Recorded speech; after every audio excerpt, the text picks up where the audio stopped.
Mâu Ni Phật, môn Phật. Thì hôm nay cũng có duyên lành Phật pháp, mà cũng là ngày 17 tháng 11 thì cũng có đi sư trụ. Hôm nay cũng là ngày vía Di Đà đó, tôi lại quên. Thì đi sư trụ thì cho tôi biết là bữa nay vía Di Đà thầy có làm bông sen đều đó. Thì ngày nay là ngày quan trọng nhất. Mà cái vía Di Đà đó, cái sự là Phật Di Đà, còn cái lý là mỗi vị là một vị Di Đà đấy. Thì hôm nay là vía của chúng ta đấy. Mà vía là cái gì chưa Phật tử biết không? Thì vía tức là cái tâm đấy.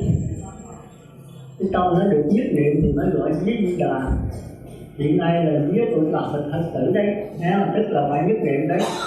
Thì chút trả bài đó thì biết ai có vía Di Đà, ai không vía Di Đà, thấy không? Ai trả bài thuộc lòng đó là hôm nay làm vía của mình đấy. Còn ai không thuộc lòng thì chưa phải là vía, thấy không? Chút nữa trả bài nhé. Thì cái trả bài cái quan trọng nhất đó, thì hôm nay tôi cũng đọc lại những cái cũ hôm trước, nhưng mà tôi giảng sâu hơn. Thì ở đây chúng ta khỏe là chúng ta dẫn Phật tử cũ thôi, thành ra tôi có thời giờ giảng rõ hơn và sâu hơn. Cái đó là cái ước ao của tôi. Chứ từ xưa là tôi nói lướt không à. Cũng như ở Trà Cô mà tôi tỉnh 2 ngày mà tôi cũng hơi nản rồi. Đông thì đông thiệt, mà cứ mới lạ vậy. Khi nào tôi cũng dẫn lại cái cũ hết á, tôi chỉ lướt qua thôi. Mà đối đạo Phật cái gì phải cho rõ ràng. Mà rõ ràng phải có thời gian. Thành ra tôi lập tới lập luôn câu này, tôi mỗi lần tôi giảng sâu hơn thì chư Phật tử sẽ thấm dụng. Vì đối đạo Phật mình làm cái gì mình phải hiểu cho rằng, chứ không phải nhắm mắt mà tin. Nên tin là phải có sự biết rõ ràng. Nếu có ai hỏi mình trả lời sáng tỏ. Thứ nhất đó là mình không có sự nghi. Mà cái pháp môn tịnh độ thì tối kỵ vấn đề nghi. Nhưng pháp môn tịnh độ là một pháp môn rất là khó hiểu. Nếu không khéo mà gặp các vị thiền sư hay các học sinh hay là bác sĩ này kia hỏi là mình bế tắc này. Vậy là tôi muốn là Phật tử phải nắm giữ bất cứ ai hỏi, mình trả lời rất là sáng tỏ. Nhất là cho cái niềm tin cho mình. Thì niềm tin là cái quan trọng nhất của pháp môn tịnh độ. Nếu không tin là không giảm sanh, đó là một trong 3 cái nguyện: tin, hành và nguyện. Thì cái tin là phải có thời gian đó. Thì tôi sẽ dùng tri thức, tôi giảng cho nó sáng tỏ. Nhưng mà tri thức thì có hiểu đấy. Bởi vì Đức Phật Thích Ca đã nói trước rồi: múa lòng bác ái khắp trời, nói ra những pháp mà trong đời khó tin. Thành ra có nhiều người hiểu lầm nói pháp môn tịnh độ là để cho mấy bà già trầu, thì không phải là sai, mà cũng không đúng hẳn nữa. Đúng là pháp môn tịnh độ nó hợp hết tất cả các căn cơ. Nếu mấy bà già trầu không biết gì hết mà cứ niềm tin vào A Di Đà thì giảng sanh thôi, nhưng mà hạ phẩm. Còn nếu tìm hiểu đó thì phải hiểu cho đến nơi đến chốn. Còn cái thứ nửa nạt nửa mở là bị ta bắt một cái chới giới rồi cái bỏ tịnh độ qua thiền tông, rồi bỏ thiền tông qua tứ niệm xứ, bỏ thiền xứ tứ niệm xứ qua di thức, bỏ di thức qua mật tông, thì chúng ta hỏng. Thật ra thì pháp môn nào cũng giống nhau bằng nhau hết trơn á. Dầu pháp môn nào thì cũng đi từ tập niệm tới nhất niệm, dầu thiền tông, dầu tịnh độ, nhau là dầu di thức, rồi qua nhất niệm, rồi từ nhất niệm là khỏi người trời, không phải là đạo Phật, thì mới qua vô niệm, tức là không có tư tưởng nữa. Nhất niệm đó tức là lấy tư tưởng thiện đè tư tưởng ác, mà dùng tư tưởng thiện cải sửa tư tưởng ác, dùng những cái tánh tốt để cải sửa những tánh xấu, dùng những cái thiện để cải sửa những cái ác. Thì đó không phải là đạo Phật, mà đó là đạo người trời. Nhưng mà nếu không nắm vững cái thiện, không nắm vững cái nhất niệm, không có nhiều tánh tốt, thì sẽ không qua đạo Phật được. Thành ra những người địa ngục, ngạ quỷ, súc sanh, Atula dầu có muốn tu cách mấy cũng không nhận được Phật tánh. Đạo Phật không phải là sự tu tiến hóa, không phải là sự tu cải sửa, không phải là sự tu đè nén. Nhưng mà nếu không cải sửa, không đè nén thì không nhận lại các Phật tánh được. Thành ra đạo Phật thì không có pháp môn.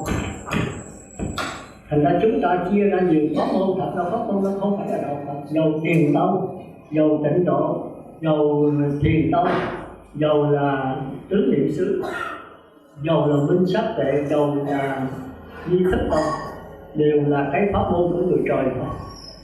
Nhưng mà không đi pháp môn đó là không đi đến đạo Phật. Giảng sanh về xứ Cực Lạc của Phật A Di Đà. Rồi, đó là nói năng. Cái cô kia nói được giảng sanh về cõi Phật thì không phải sai là Phật nào mới được chứ. Phật Việt Sư là Phật Đại Thông Ký Thắng này, Phật phương Nam cũng có Phật Đông, A Sơ Bị Phật Tánh Thành Như Lai, nhưng mà coi đến 10 phương đều có Phật hết. Cũng như cõi bế độ thì cũng nhiều cõi. Bây giờ mình về cõi nào? Phật Thích Ca giới thiệu cho mình về cõi Phật A Di Đà chứ không về cõi Phật khác. Tại sao vậy? Thì Phật khác nó có nhiều cái duyên, nhiều cái nguyên cớ trong đó. Bởi vì mỗi cõi Phật nó độ một cái chúng sanh nó giống nhau. Cũng như cõi mình nó có 2 mắt, 2 tai, 2 lỗ mũi. Còn các cõi ta bà khác có cõi có 1 mắt, có cõi có 4 mắt, có cõi 5 mắt, có cõi 1 mặt, có cõi có 2 mặt. Chúng ta nhìn cái hình chư thiên thôi, mỗi chư thiên mỗi khác thôi. Còn bây giờ nếu cho Phật tử mà giảng sanh về cõi người có 2 mặt, 4 con mắt thì Phật tử nó ma, không ngồi chứng tưởng được, mình sợ. Bây giờ có ai hiện hình đây mà có 4 con mắt hay là 6 lỗ tai Phật tử chạy rồi. Thành ra nó có duyên là cái cõi A Di Đà này phát nguyện giống như cõi ta bà. Giờ cái duyên của Phật Thích Ca với Phật A Di Đà nó một trước là cùng tu với nhau, cùng đạo tu. Mà thành ra cái duyên là do Di Đề Hy mà bị A Xà Thế là con ruột bắt giam trong lãnh cung, được giết cha được chết luôn. Bà mới chán nản cái cõi của A Xà Thế còn với độ này. Thì Ngài mới cầu xin Phật Thích Ca lúc đó Phật Ca còn sống đấy. Mà Ngài không cứu được. Tự nhiên cái tiền kiếp là đứng ra sẵn có thì giờ tôi kể nhưng mà nó dài. Tiền kiếp A Xà Thế với vua Tần Bà Sa La thì cũng không có quan trái gì mà quan trái nặng. Tần Bà Sa La với Đề Hy, 2 người vua người hoàng hậu lấy nhau. Ngờ tới già mấy chục năm mà chưa có người con nào hết. Thì nhà vua cũng có con đứa vợ, và như Đề Hy cũng ao ước có đứa con. Thì mới đến chùa xin từ chỗ này chỗ khác, xin Đức Phật chứng minh Phật Quan Thế Âm chứng minh cho bà để bà có đứa con. Thì có vị thần báo mộng cho bà biết sau khi bà thành tâm rồi, nói trên cái ngọn núi đó có một vị tiên, tên gì đó tôi quên, đang tu trên đó, người đó chết sẽ làm con của bà. Thì tỉnh mộng bà mới nói đi vua, bà vua cũng mừng quá xá, ông mới tổ chức một cái đám lên đó rước vị tiên đó được. Thì lên gặp vị tiên thật sự giống như trong phần hình chương 3 đó. Thì A Xà Thế với Tần Bà Sa La gì để quỳ xuống xin vị tiên đó hãy chết để làm con mình. Vị tiên nói tôi chưa, tuổi thọ tôi chưa hết, tôi còn sống thêm 5-10 năm nữa tôi chết tôi mới sanh vào cái bào thai của bà được. Bây giờ còn 5 năm nữa bà phải đợi. Vì Ngài vua quýnh quá như vậy của mình đã không đợi được. Bây giờ Ngài phải chết thì lập tức thôi, mà đầu thai vào cái bụng mình. Ông Thiên không chịu, Thiên chắc cũng còn sợ chết, như đá quả đâu phải thật. Rồi ông vua nhất định là ông xin tới 3 lần. Mình chỉ tiên lại nằm trong cái lãnh thổ của Tần Bà Sa La. Thì vì ông vua mà ra lệnh thì phải chịu. Ông Thiên ông thích. Ông nếu tôi chết đó thì sao? Vì cái chỗ này bắt buộc tôi phải chết thì tôi trả thù ông đấy. Tôi sẽ hành hạ ông, tôi sẽ giết ông đấy. Nói xong rồi thì ông thắt cổ chết. Sau khi ông tiên người chết, ông sanh vào cái bào thai của bà Di Đề Hy. Thành ra trong lúc có thai bà Di Đề Hy thèm cái giọt máu của Tần Bà Sa La, thèm uống máu của chồng. Thì không phải bà thèm nhưng mà đứa con trong bào thai nó thèm. Bà cứ bệnh hoài, bà không dám nói. Bà cứ tư tưởng cái bào thai nó đòi, bà tư tưởng phải uống cái giọt máu Tần Bà Sa La thì nó hết rồi. Mấy thầy thuốc trị cả biết bao nhiêu thầy thuốc không hết. Cuối cùng cùng và như vậy ốm yếu xanh sao dần đỏ có những thầy thuốc trị không hết. Thì hôm đó có một bà con phi đó với lại nói nhỏ vậy chứ hoàng hậu thấy sao, hoàng hậu thấy điều gì mà thuốc uống không hết. Các quan nói bà hoàng hậu không phải là bệnh thân mà hoàng hậu bệnh tâm. Thì cuối cùng bà mới nói thiệt. Thì thằng bà Sa La nói trời ơi, bà cần vài giọt máu tôi bà không nói. Thì tôi đưa cái gọi có nói vậy chứ có gì không. Ông mới lấy lưỡi ra ông chích cái tay ông nhỏ ta 4 giọt máu. Thì bà Di Huệ uống giọt máu đó thì hết bệnh gì. Uống vô để cho chú trai trong đó uống, tức là ông kia lĩnh lượng đó. Thì sau đó sanh ra đứa bé trai. Thì mấy thầy chiêm tinh mới lại coi. Thì nói thằng bé sau này giết vua. 3 thầy chiêm tinh giỏi trong nước đều nói cái trang vậy đó. Thì bà Di Huệ bà sợ quá, bà chính là đổi thằng nhỏ xin đứa khác. Thì vô lần bà Sa La không chịu, tại cái nhân viên lắm vậy. Thì hôm đó lớn lên rồi đó, thì 9-10 tuổi gì đó, thì mấy vị tiên cùng mấy người chiêm tinh nó coi nó sao nó giết cha. Mà mới đem sạch thế mới thảy xuống đi đó, từ trên đầu thảy xuống. Thằng nhỏ không chết, một về ăn cái chân, chặt hết cái chân. Đó rồi vua Tần Bà Sa lấy thấy vậy thì mới tức vào như vậy, con mà làm kỳ mới không cho Diêm Lệ nuôi nữa, mới kêu mấy nội thị, tức là cái nữ nữ nó nuôi cho tới lớn rồi đó thì quả y như vậy. Sẽ thấy nó tìm cách là giết vua để mình chiếm lấy ngôi này, thì không những phải lỗi. Sẽ thấy được không? Thì các quan nói bệ hạ hãy y theo luật mà xử tử hình thái tử. Nhưng ta không nào con ruột ta mà xử tử hình cái gì, thôi thả nó không xử gì hết thả. Thì sẽ thấy vậy làm lần thứ 2 bại lộ bị bắt được. Thì các bạn nói 2 lần bệ hạ phải tử hình để làm gì? Ông vua nói con ruột ta mà làm sao tử hình được, rồi ai nói con vua đây? Thôi tha nó đi. Thì không tha nữa. Rồi thái tử lại tiếp tục lần thứ 3 nữa, thì bại lộ bị bắt nữa. Thì các bạn nói đã nói là giết có tâm bệ hạ phải giết thái tử thôi. Nó giết rồi ai thấy ngôi của ta đánh già. Thì vua nghĩ tới luôn thôi, mình già rồi bây giờ nó muốn ngôi vua này trước sau cũng vậy nó thôi, để lại cho nó. Thì ngài mới từ chức vua giao cho thái tử. Thế là chết. Sau khi thái tử nắm được cái ngôi vua rồi thì bắt ông cha già của mình nhốt ở trong tù. Đó chưa? Cái thù oán à? Thì tôi nói cái thù oán nhân quả nó khó, tôi tự phải coi chừng. Bắt Tần Bà Sa La nước trong ngục, thì không cho ăn uống gì hết để mà chết. Thì bà Di Huệ bà sợ chồng chết, bà mới vô thân. Thì nhà vua bà một không cho vô thân, nhưng mà sao thấy vợ chồng nó được lòng cho lên thân. Bà Di Huệ mới lợi dụng cái đó, tắm rửa sạch sẽ rồi mới lấy cái bề hồ đó, tức là sữa tươi đó, của sữa bò đó, nấu 9 lần. Ta kêu là bề hồ ăn rất là bổ, nấu rồi nấu tới 9 lần thì nó thành chất bề hồ cũng giống như bột, nấu thành bột nhão. Mới tắm rửa sạch sẽ chết luôn mình, chết đầy mình hết. Rồi mới vô thăm nhà vua xét kỹ ra thôi, lính xét thật kỹ mà xét có cái gì đó đó nó đem gì vô hết. Vô đó mới là cởi đồ đang cạo của nó cho nhà vua, nó rất là bổ. Thành ra nhốt ở trong tù nó cả năm trời mà ông vua không chết. Thì mà sao nó chửi ông là sạch đấy, nó sao mình nhốt ổng những đói mà ông không chết. Thì mới cho người thám thính thì biết như vậy thì xét đem cho nó vô. Trận vua mới ra lệnh giết như vậy, rồi mới giết luôn lại.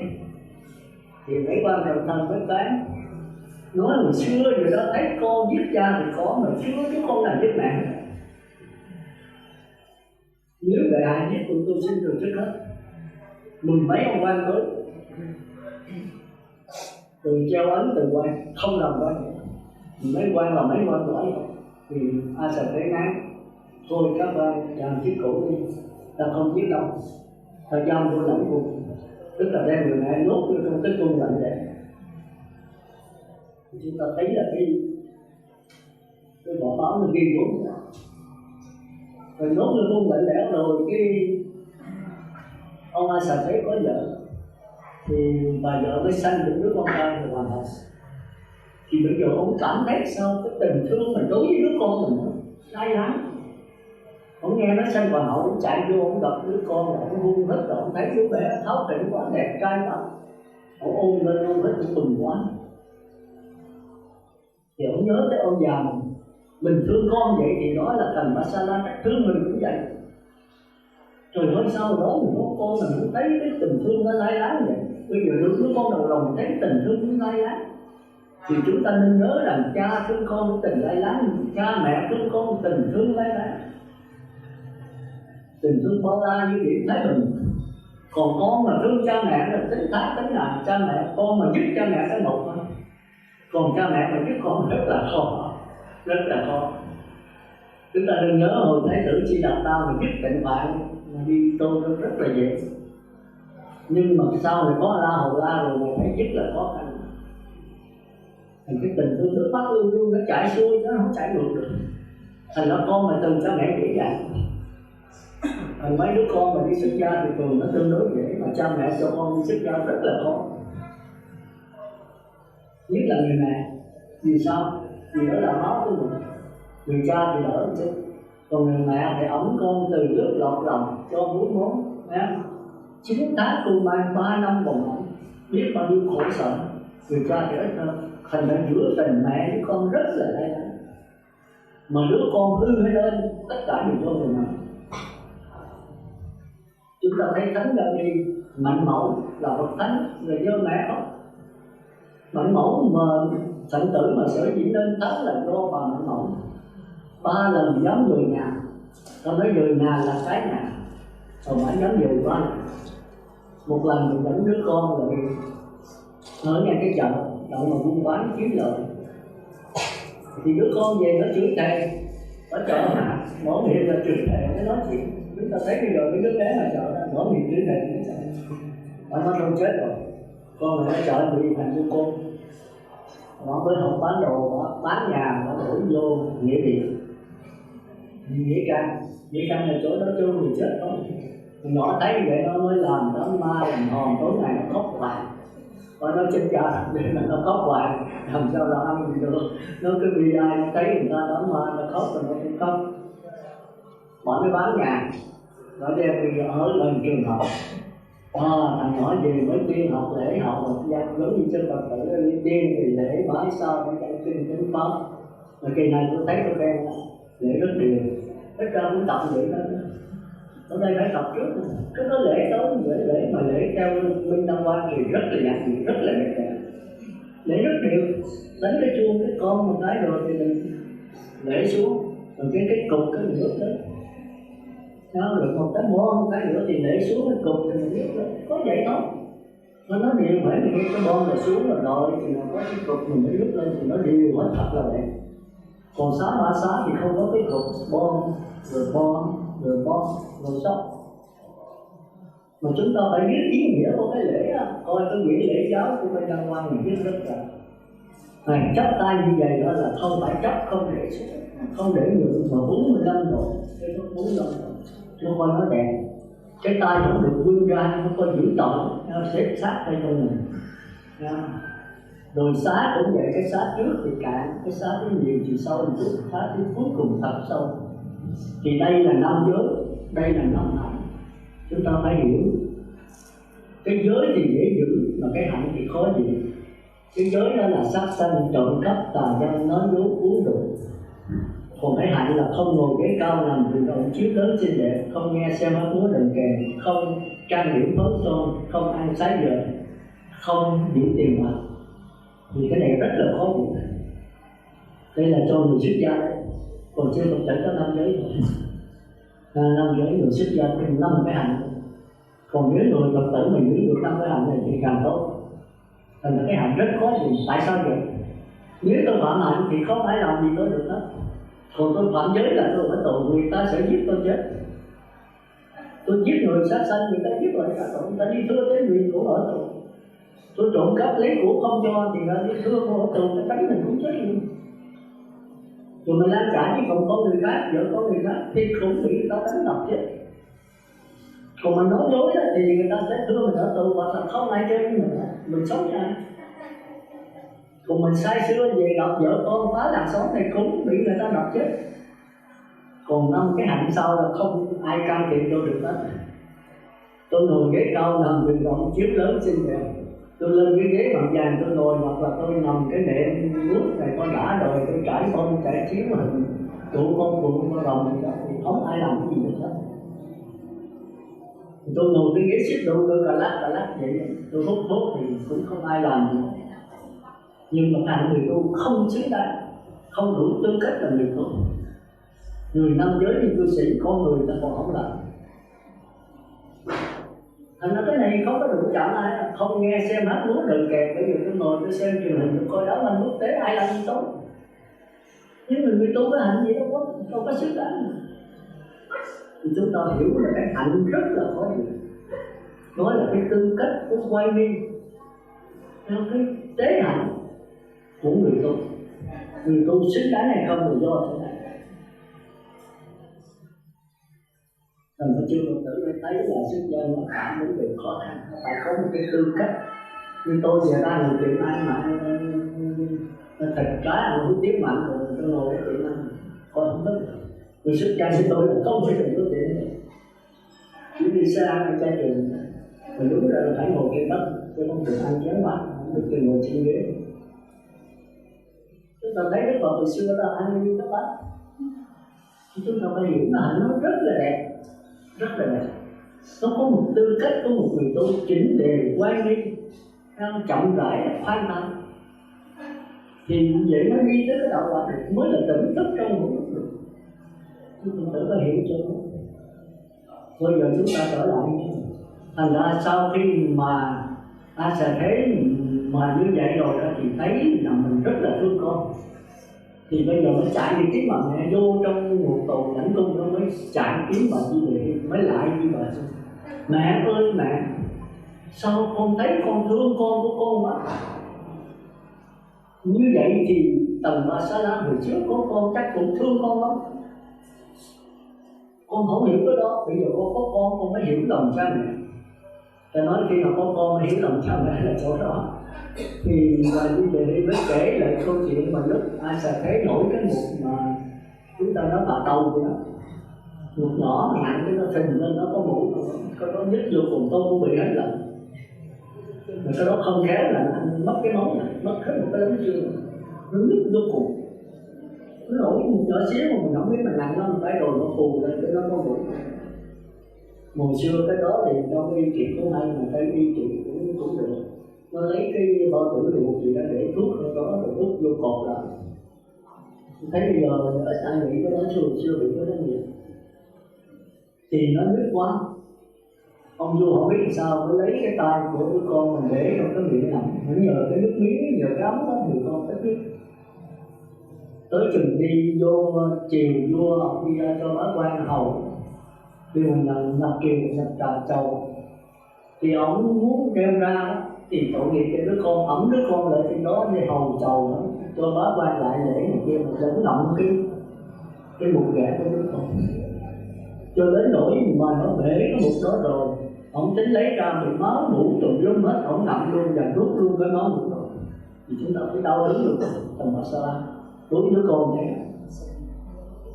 Thành ra cha con không dám kéo cái ra sợ con nhất, để kéo ra là con la làng, mà rút vô thì con em. Thành ra khi để ngục đó rồi máu mũ cha cũng nằm cũng nuốt luôn. Thôi Tần Ba Sa La nghe A Xà Tế nghe nói vậy thì mẹ cho con đi cứu cha con. Ông vừa đi thì la thả cha con ra, thả cha ta ra liền lập tức. Các quan, các quân quan thả cha ta ra lập tức. Chạy vừa đến một tù thì lúc đó chúng ta biết rằng Tần Ba Sa La vừa mới chết. Bởi vì ông sau khi mà Di Địa bị bắt rồi thì đâu ai đem về vô, không ai đem vô cái gì hết. Ông đói đúng không? Thấy con chim vô nó đẻ cái trứng, ông leo lên, ông lấy cái trứng đó, leo lên dùng những cái trứng rớt xuống vậy. Thế là những đói thì nó sẽ thấy ác, thấy chồng mình còn sống nó cho chết liền, mới kêu mấy người thợ cạo vô, mới khoét cái ngón chân cái, khoét xuống cái lỗ, đổ dầu vô đó đốt. Rồi tôi cứ nói làm rất dữ không? Thì thấy người thợ cạo vô thành ra mừng quá, tưởng đâu vô nó cạo tóc mình lâu quá tóc nó dài, nhà đâu đó dài vô để tôi cạo cái chân của này, cái lỗ sâu đổ dầu vô để đốt. Thì là vô xuống nước mắt kìa. Thì đốt nửa chân nó vừa chết thì tầm bà sa đứa anh sa thấy vừa chạy tới xô cái cửa một cái rầm, cha ơi cho hãy ra, con đã sám hối cái tội lỗi con rồi. Thì vô tầm bà sa ra giúp cho một cái rồi chết. Cái nhân quả nó vậy, tôi câu chuyện vậy thôi nhá, tôi kể cho biết rồi từ đó mà đi về đi mới khổ sở quá, mới xây dựng Đức Phật lại cầu xin Đức Phật hiện ra cho mình thấy. Vì Đức Phật mới hiện ra và nói con đã làm sáng cái thế giới này. Đức Phật nó không phải tại thế giới này đáng làm sáng, cõi ta bà này không gì đáng làm sáng hết. Nhưng mà tại cái tâm của bà Di Đề Hy đã tương ưng với cõi này rồi cho nên nó khổ. Nếu làm sáng thì bây giờ con gì đó con tu đắc quả con cũng phải trở lại đâu. Vì Đức Con Ông cũng trở lại. Thành ra chúng ta đừng tưởng cái thế giới này đáng làm sáng, thế giới này là quế độ. Quế thì quế thiệt, nhưng mà tâm mình tịnh thì cõi nào cũng tịnh. Cái đạo Phật hay là hay chỗ đó. Nếu quế độ tại sao Đức Phật Thích Ca dám thị hiện vào cảnh giới? Các vị Bồ Tát như Xá Lợi Phật, Lục Liên Chấn ở trong này. Thành ra chúng ta phải nắm cái tâm. Nếu cái tâm chúng ta được rồi, bây giờ chúng ta xuống địa ngục ở với mấy người đi, chúng ta vẫn thấy nước bạn. Còn nếu tâm chúng ta địa ngục ngạ quỷ súc sanh, bây giờ chúng ta ở trong cái giáo hội Phật thất này cũng vẫn thấy địa ngục. Và nó có nhiều người vô đây chịu nổi. Cũng như đạo tôi về sách cha là chịu không nổi. Rồi vô kinh sư không có radio, không có TV, không có truyền hình, không có máy điện thoại di động, không có máy điện thoại cầm tay, không có gì tốt nào trên người thì không, rồi các tôi không chịu có nổi. Nếu nó sướng đến một sáng thì có niệm tâm chưa có con, mấy người nào mới không được thì để dành sao chiều anh ơi, còn chiều là không mà tôi nói cho đến rồi. Còn phải tập luôn gì, rồi ngồi cạo đầu thì đắp da, ngồi chiều thì cũng nhức chân. Mà tối nay sư biểu coi kinh trả bài không, sống gì nổi, nó cô đơn muốn chết luôn. Chúng ta thấy đó, ở trong cảnh thanh tịnh chịu không nổi. Cũng như trong chuyện kiều thì có gì dậy lên chỉnh chốn thảnh thơi, ở không an ổn mà ngồi không vững vàng, ma đưa lối là quỷ dẫn lại tìm những chốn đoạn càn mà đi. Thì chúng ta thấy cái tâm chúng ta thấp rồi, bây giờ ở trong cái này không có được. Thành ra đừng tưởng sức cực lạc là dễ về thì dễ mà ở thì có. Thất này không phải dễ ở đâu. Nếu cái tâm mình còn an vui người này kia mà sư cô trụ trì để mình nghĩ cho đúng đó. Đúng là Phật thất như vậy đó là không được ra khỏi tịnh xá. Ở nhà gia đình không được ăn món ăn riêng, tất cả đều trụ trì cho ăn giống thịt nhau hết. Những cái nhất là người Nam mà ghiền thuốc lá, ghiền cà phê, ghiền rượu, ghiền này kia phải dứt hết trơn. Chừng ra khỏi đây cũng làm gì làm. Hãy bắt được làm cái đuổi ra khỏi Phật thất. Phải vô đây mà về Phật thất là 7 bữa là chết. Mấy người nào ghiền là chết. Mấy người Việt Nam thì ghiền nhiều hơn. Còn người nữ thì cần ghiền cà phê thì họ có được uống đâu. Ở đây là không có, mà sư cô trụ trì cho ăn cái gì cả trứng ăn giống thịt nào. Còn có nhiều cái Phật thất tôi thấy là con cái nhà nấu đem vô riêng cho má nó. Còn Phật thất là không được cái vụ đó. Tôi thấy ở Trà Cú, ở Như Thành thì có cái vụ đó.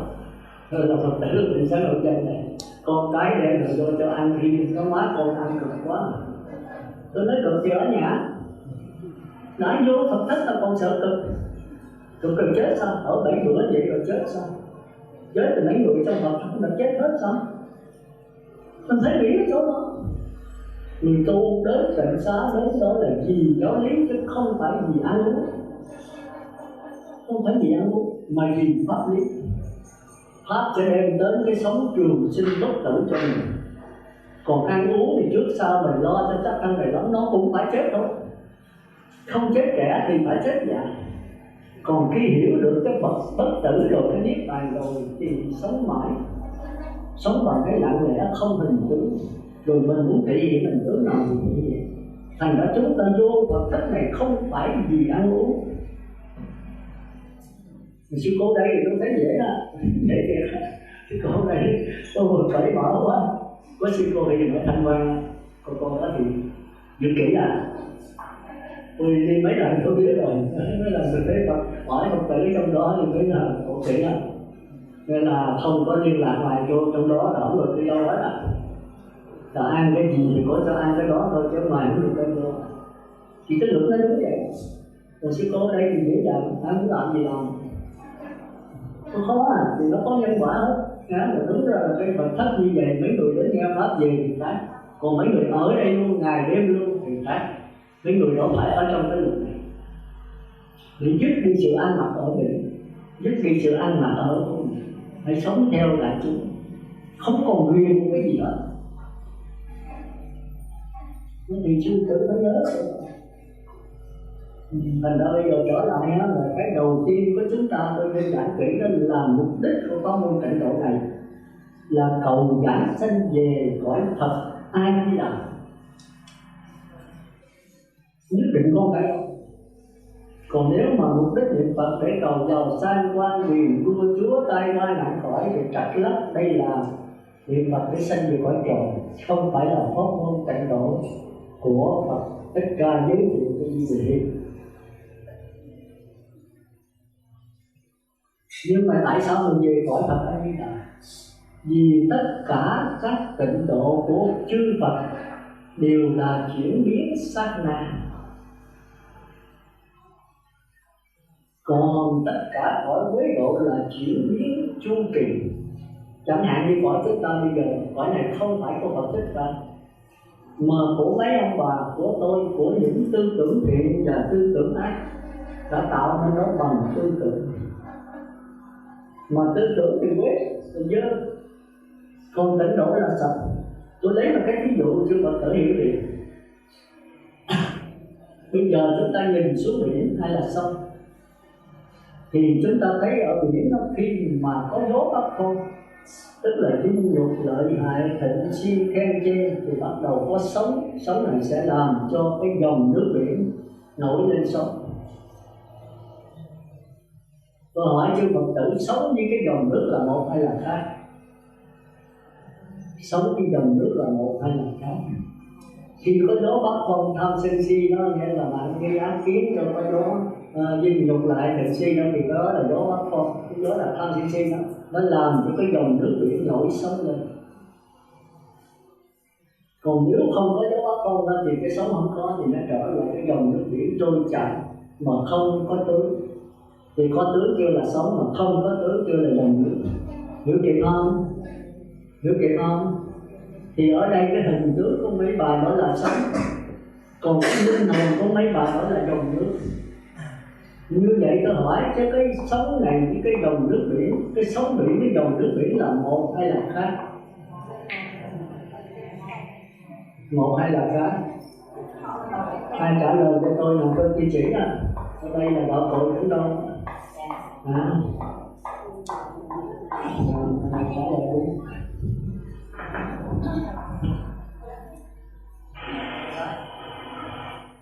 Không phải một mà cũng không là khác.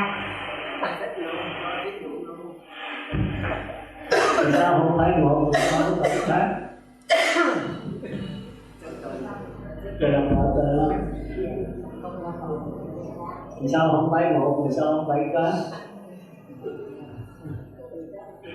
Rồi không trả lời được, ai nào không trả lời được, và trả lời thì đúng mà giải thích không được. Và nói cái dòng nước biển với cái sóng biển không phải một mà cũng chẳng phải khác.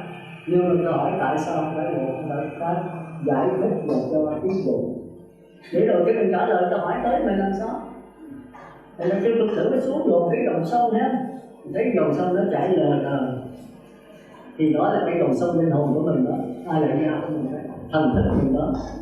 Mà khi chúng ta thấy có gió ào ào tới rồi, cái dòng sông này nó không chảy êm gì nữa, mà nó nổi cái lượng sóng lên, nó xuống rồi chấm dứt rồi nổi lượng sóng khác, mà gió chừng nhiều chừng nào thì lượng sóng nó làm cao chừng đó. hồi nãy không có sống là tại vì không có tham sân si, không có gió. Bây giờ có gió tham si thì cái gió tham si làm cho cái dòng nước biển yên lặng này bắt đầu nổi sóng. Thì tôi hỏi cái sóng này nó dưới cái dòng nước biển này, cái dòng nước sông này là một hay là khác? Cái quan trọng lắm là tới Phật tử á, phải nắm cho vững á. Mình nói tôi giảng thì tôi giảng rất là mạnh, phải nắm vững rồi mình giảng sanh về khỏi trình độ rất là dễ dàng, rất là dễ dàng. Mà ai hỏi thì mình không còn nghi, trả lời một cách sáng tỏ, ích lợi cho mình, ích lợi cho người khác. Thành ra các có trình độ tốt thì cái ở đây chưa tưởng ai trả lời câu này không được là lý rồi. Tôi hỏi ông là niệm Phật để cầu gì đó, gì có trình độ, có trình độ, có các bạn này khác nhau sao mà tại sao mình cầu gì đó? Tại sao không cầu gì có chỗ? Mình phải trả cái đó rằng bây giờ thí dụ cái này rồi tôi thí dụ qua tôi trình độ, tôi thí dụ về cái cuộc sống một tổng nó rất rõ ràng. Bây giờ ai trả lời được là tôi chỉ nha. Mấy là tôi chỉ đó. Tôi chỉ cái cô này, cô đeo mắt kiến á, cũng ngồi cô cười á. Tôi trả lời sao cái này cũng đỏ cổ nữa. Dạ, kính bạch sư, con xin trả lời. Trong nước thì có chứa dòng sóng, mà trong sóng thì có nước. Khi mà dòng sông chảy thì khi gặp gió bắc phong tham sân si thì sẽ tạo nên sóng có hình tướng sẽ nổi lên. Bây giờ nó là một hay là khác? Dạ kính bạch sư, không phải một cũng không phải khác. Vậy thì nó là sao? Dạ thì trong sóng nó có nước, mà trong nước là có chứa ngầm sông. Cô gặp mấy nhà khoa học, mấy học sinh viên là cô nói vậy là nó không chịu. Một là hai là hai, chứ không phải một không phải hai. Dạ, không phải một mà không phải khác. Nghĩa là sao? Dạ, cô ví dụ về cô đi, cô cái gì không phải một mà không phải khác. Dạ, kính bạch sư, thời lúc con còn nhỏ đó thì khoảng chừng con 3 tuổi thì mặc dù là cái sắc, khi mà con lớn lên thì mặc dù là cái xác thân là của con, nhưng mà cái xác thân nhưng mà cái linh hồn cái tâm con còn nói đi, còn nói. Dạ kính bạch sư, là lúc con còn nhỏ Tôi có. Cái này có. Dạ kính bạch sư, lúc con còn nhỏ thì cái hình tướng con nó nhỏ, nhưng mà khi con lớn lên thì nó lớn theo thì nó khác nhau, nhưng mà trong cái linh hồn của con thì là một, là lúc còn nhỏ cũng vậy, lúc con lớn. Thôi được rồi, cho tròn bó tay. Ai có thể trả lời thành hơn. Cái này tôi cảm thấy là Phật tử về không chịu nghiền ngẫm. Nghiền ngẫm ngay trong mình, nghiền ngẫm ngay trong cái dòng sông. Mình đến dòng sông mình ngồi rồi mình thấy giống mặt của mình. Nó có 4 cái nhìn này. Một là nhìn cái sóng, hai là nhìn cái dòng nước biển. Cái dòng nước sông cũng được, cái sông Cầu Long Bình là mình lợi tôi thích, lại Cầu Long Bình là chỗ đó. Tôi thấy người chúng tôi lợi cái bờ kè, tôi đứng cả tiếng hồ. Tôi nói ông sư này chắc ông khùng. Thế là tôi thấy cái bờ kè nó vừa nắng vắng, mà vừa gió thoải mái, mà vừa được dòng, nhìn cái dòng sông thần thức của mình. Tôi thấy cái dòng sông của Trà Vinh này, thì tôi thấy nó giống như cái linh hồn của tôi. Từ những cái lượng sống mà nổi lên, tôi thấy giống như cái sắc thân của tôi. Trong đó gồm có sắc, có cảm giác, có thọ, có tưởng, có hành, có thức. Thì cái thức đó là dòng linh hồn của tôi. Còn khi mà nó chảy xiết đó, tôi thấy cái dòng nước lên, cái dòng sông của Trà Vinh này lên mình nó đứng lặng hoàn toàn. Nhất là cái lúc đó muốn lớn là muốn đầu, thì cái dòng nó chảy xiết ở lưng đó. Tôi là đứng lặng bất biến. Thì đây là lực họ tưởng tượng của A La.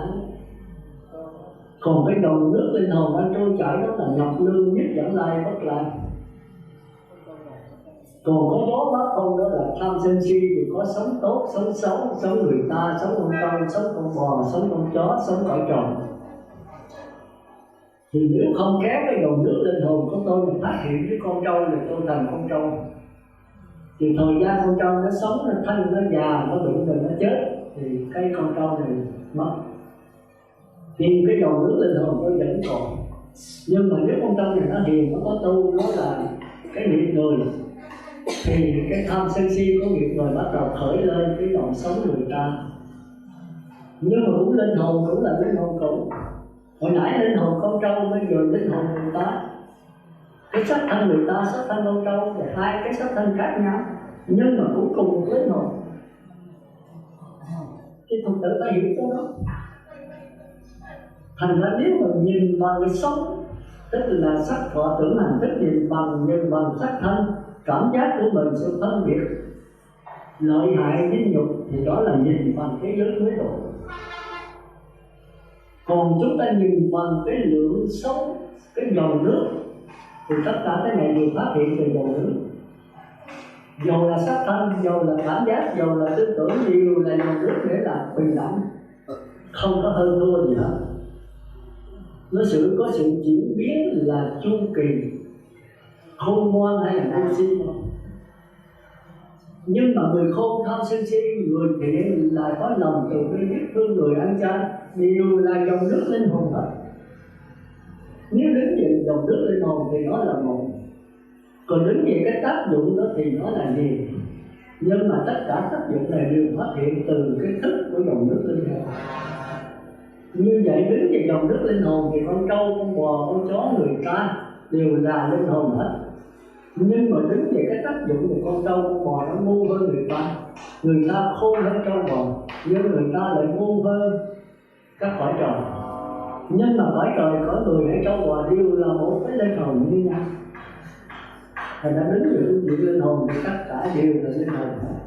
Nhưng mà đứng diện về phương diện quế độ đó, thì con trâu còn ngu hơn người ta ngu hơn các cõi trời. Nhưng mà dù người ta hay cõi trời đều là cùng một cái linh hồn. Như vậy thì rồi linh hồn làm sao có sắc thân? Rồi sắc thân làm sao có linh hồn? Linh hồn là linh hồn của sắc thân, mà sắc thân là sắc thân của linh hồn. Nhưng mà sắc thân thì có sanh, có già, có bệnh, có chết. Còn linh hồn thì nó trôi chảy, nó đâu có tướng gì đâu mà có sanh, có già, có chết. Nó là cái dòng nước nó trôi chảy mãi không, đâu có tướng gì đâu. Hãy có tướng thì có hoại, hữu hình có hoại. Mà dòng nước linh hồn này không có hình, không có tướng, thành ra không có hoại. Nhưng mà chính dòng nước linh hồn là chỗ phát hiện ra sắc thân này. Hiểu chuyện không? Khó hiểu không? Khó không? Ở đây tôi giảng là thấy người áo áo rồi đó. Cái mặt cô là tôi thấy là có rồi đó. Nó sáng lên, nên nãy cô đã nói mà cô hiểu đấy. Nhưng mà cô nói không chạy. Nó không chạy. Thành ra cái sống sắc thân này với cái dòng nước linh hồn không phải một, không phải khác. Bởi vì tách rời cái sống sắc thân ra thì không có linh hồn, mà tách rời cái linh hồn ra khỏi sống sắc thân thì không có sống sắc thân. Nhưng mà linh hồn thì chuyển biến mà liên tục, không bao giờ mất. Nó vô lượng vô biên, nó xuyên suốt. Còn cái xác thân này mà hữu lượng hữu biên, chướng ngại, có chết có sống. Còn dòng nước linh hồn thì không có sống, không có chết, không có sanh già được chết, thương yêu sanh liền bệnh, nó không có tướng. Hiểu chuyện không? Thành ra nếu chư Phật tử nhận được cái dòng nước linh hồn này đó thì đắc quả nhập lưu nhất giả lai bất lai. Từ khi cái dòng nước linh hồn này chảy xiết thần tốc cho tới đứng lặng luôn, đứng lặng mà bất biến không chảy nữa thì đó là A La Hán. Còn nếu đây cái dòng nước linh hồn mình không thấy được nó, mình nhận cái sắc thân này là ta, mà nếu mình tham sân si thì bốn đường ác. Còn mình đè nén xuống, mình bắt đầu thương người này kia mà có điều kiện, bốn đường thiện.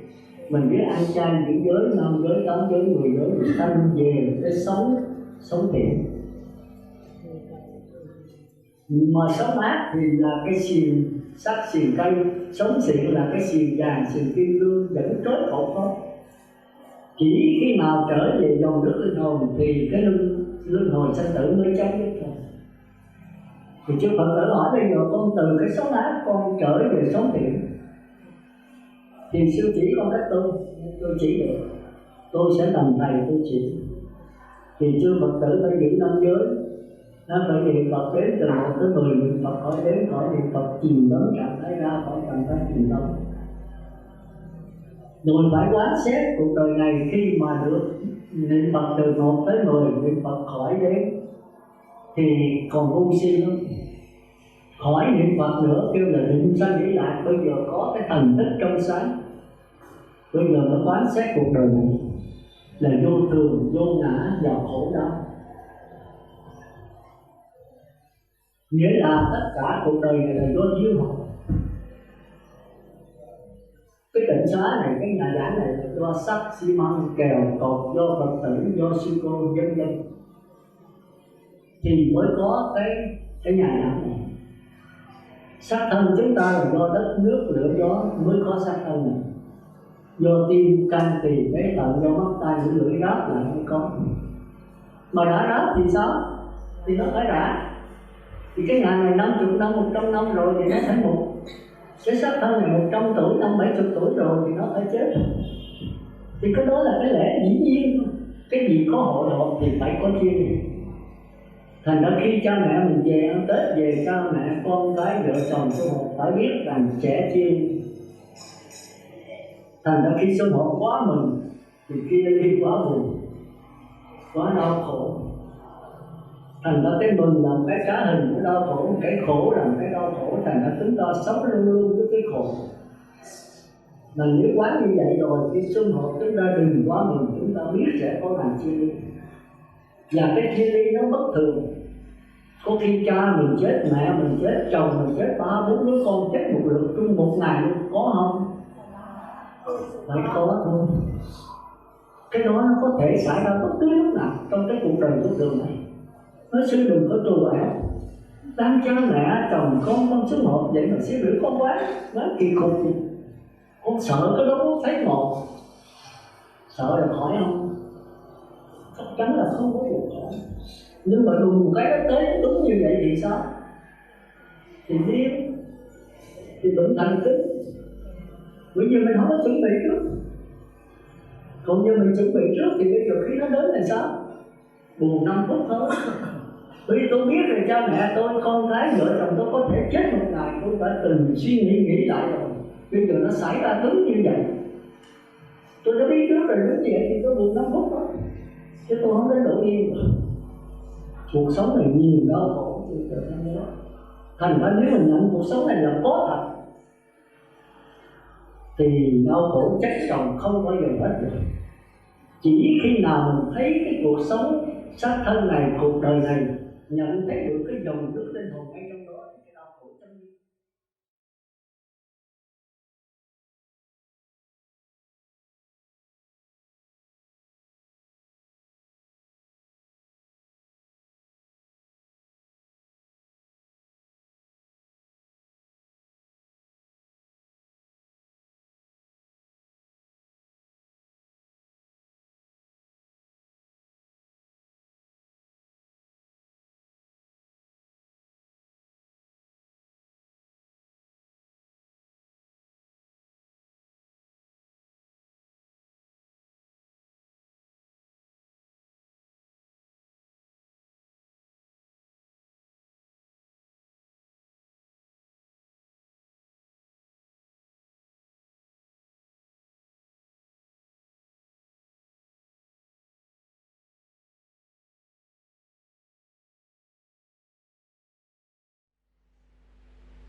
Bây giờ mình sống ác, mình ăn thịt uống rượu, sát sanh trộm cắp. Bây giờ sư giảng là thôi mình sống thiện, không sát sanh trộm cắp.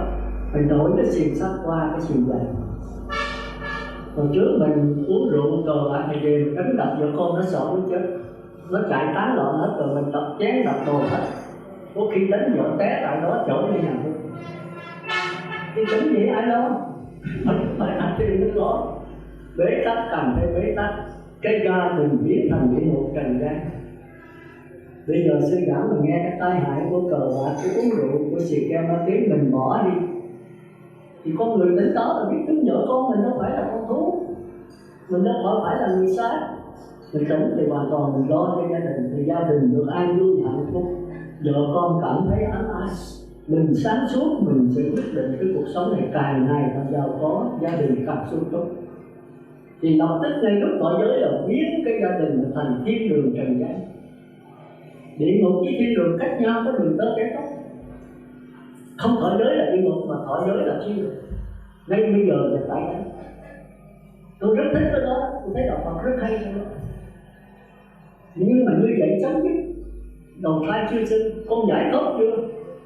Xin thưa rằng chưa còn xa.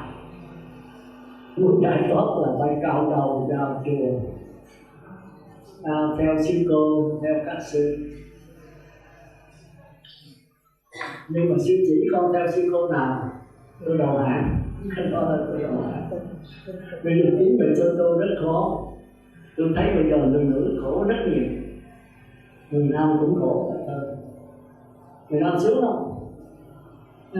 Khỏi gì cho đó, người nữ thì phải mang nặng đẻ đau đủ thứ. 9 tháng tu mang 3 năm bầu ẩm rồi phải là lo lắng từ tấm nhỏ tấm bé rồi tròn phải chơi tốt này. Thành ra người nam ít có tu, ít có đau khổ, người nữ đau khổ nhiều. Và đi xuất gia gặp sư cô vô còn tổ cha ở ngoài nữa, bắt làm bánh bắt nuôi bếp bắt công quả suốt ngày. Đạo thì không có giảng, không biết ngồi thiền sao, không biết làm sao mà cải cái ác thành cái thiện, chuyển nghiệp như thế nào. Mà chuyển nghiệp chưa phải hết nghiệp đâu, phải đi tới thi nghiệp rồi qua pháp nhãn. Mà cái sư cô được thì đâu có sư cô nào rành cái đó. Chết. Mà có nhiều cô thì giảng cũng lé té gần giống như một thực hành thì không có. Mà ông thầy không thực hành thì tôi làm sao dám thực hành. Thực hành thì sư cô phải đi bá, không tiền, không bạc, không dính mắt vào việc thế sự, cái đó là phần của Phật tử. Các chùa, các cộng xá là phần của Phật tử chứ không phải phần của người tu. Chúng ta coi trong luật của hồi Đức Phật đâu có cấp tịnh xá. Tịnh xá là cấp, cô là không cấp. Ông trải vàng ông cấp, mua của thái tử Kỳ Đà, lót vàng đi mua của thái tử Kỳ Đà rồi ông đứng ra ông cấp. Rồi ông hỏi Đức Phật cấp như thế nào? Đức Phật mới sai con mình sẽ lợi cấp về chỉ cách cấp. Thế rồi nó không có cấp, nhưng mà về chỉ cách cấp cho đúng được. Cũng như tôi cũng cấp định xá nếu Phật tử Phật tôi thấy đúng được tôi chứng minh. Còn không là tôi không chứng minh, mà tôi không bao giờ đối tốt. Phật tử muốn trợ làm sao muốn rồi, Phật tử xin tiền sao xin. Nhưng mà tôi giới thiệu là tôi bắt đều cấp định xá. Phật tử nào có ủng hộ thì đưa tiền, tôi cô thiền, cô đi ai đó, rồi giao lại cho thiền minh. Còn thiền minh đi mua đồ gì đó thì mua cái bạc tôi thôi, rồi mua thì xài ra, mua vô làm gì đó làm. Đó là đúng cái được. Tôi đâu có các bạn nào hết, tới bây giờ tôi chẳng có các bạn nào hết. Còn cha mẹ sanh tôi ra, tôi trần truồng không có các bạn. Bây giờ tôi chết đi, tôi cũng trần truồng thôi. Tôi có lo gì, đâu có dính mắc cái đó. Thì làm sao mà luân hồi trở lại được? Thành nên chúng tôi thấy đạo Phật rất hay. Người xưa xuất gia rồi không nhớ đến tiền bạc vàng của quý và trang sức. Trần truồng thôi.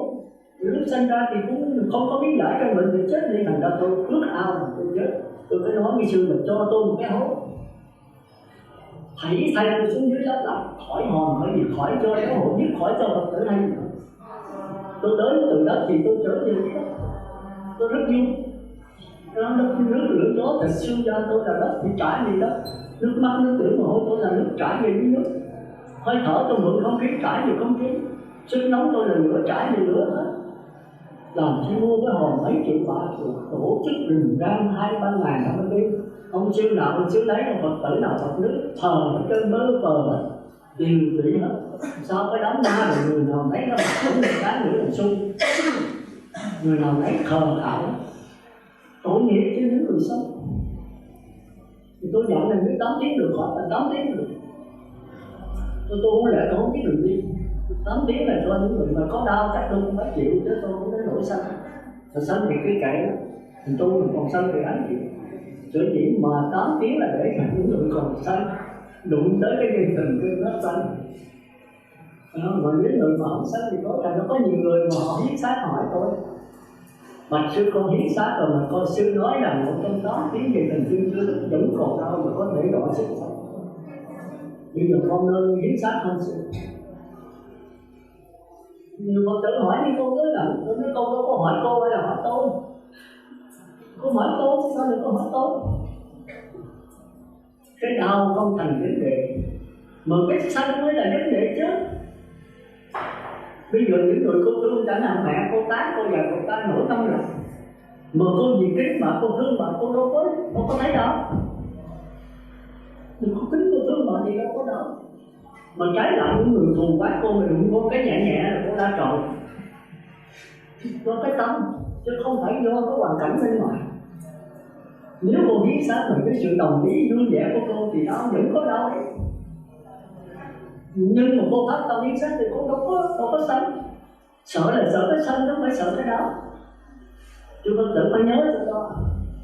Cái sanh già bệnh chết không ăn thua gì hết. Vì sanh ra cái sanh già thì cứ luận cùng. Nếu cái người đọc nhẹ bốn mắt tranh mờ tỏ và thạch khởi ba chân vỡ tỉnh sai đi thì bốn mắt mình, đi thì ba chân mình nhìn thì bốn mắt. Do cái thấy vậy đó. Nhưng mà không chịu như vậy thì cái này mới bắt đầu có khổ. Chết thì ngã xuống chết mà không chịu chết bắt đầu có khổ. Chứ ai mà không chết thật không phải chết gì. Chứ mà tôi đi khai thị từ tôi hỏi là có sợ chết hay không thì 10 người hết, 9 người sợ chết. Cái này nó khổ đấy. Cái chết đâu có làm ai khổ. Thành ra sống chúng ta cứ đói thì ăn, khát thì uống. Nhưng mà sống ăn rồi đói cái chỗ cơm cũng ăn, tôi ăn hủ tiếu, ăn mì thì chết bắt đầu có khổ. Uống thì uống nước quán, nước này kia, nước nấu chín thì không, tôi muốn uống cà phê, tôi muốn uống bia, bắt đầu có khổ. Chứ ăn mà tôi phải có cái gì là khổ. Nếu tôi đói thì Phật cũng đói, Phật cũng ăn với mình chứ có gì đâu. Nhưng mà Phật đói thì có gì ăn đấy à, ăn no bụng mà ăn đồ lành thì có bệnh thôi. Thì cái khổ không có đâu. Thành ra chúng ta đừng tưởng sanh là khổ, già là khổ, bệnh là khổ, chết là khổ. Sai. Thương yêu xa lìa là khổ, thương ghét gặp gỡ là khổ. Đức Phật cũng có vô tịnh bạn, có vợ, có con cũng thương yêu vậy. Nhưng mà cái này cái kia này biết đó là vô thường, vô ngã, khổ đau, thương với cái cách hiểu biết. Thương vợ là do như Đà La cũng giống như tất cả mọi người khác, thương La Hầu La cũng giống như tất cả những kẻ khác. Cái tình thương nó bao la. Còn mình đây là con của mình thì con đứa khác mình không thương. Đây là mẹ mình lo cho mẹ mình, đối số người đó đáng mẹ mình mà không lo. Thì cái này là khác. Cái tình thương này đó là tình cháu muốn. Tình yêu mua bán lẫn nhau. Tại vì mẹ tôi nuôi tôi cho bây giờ tôi nuôi lại bà tôi trả hiếu. Thì cái này không phải sai.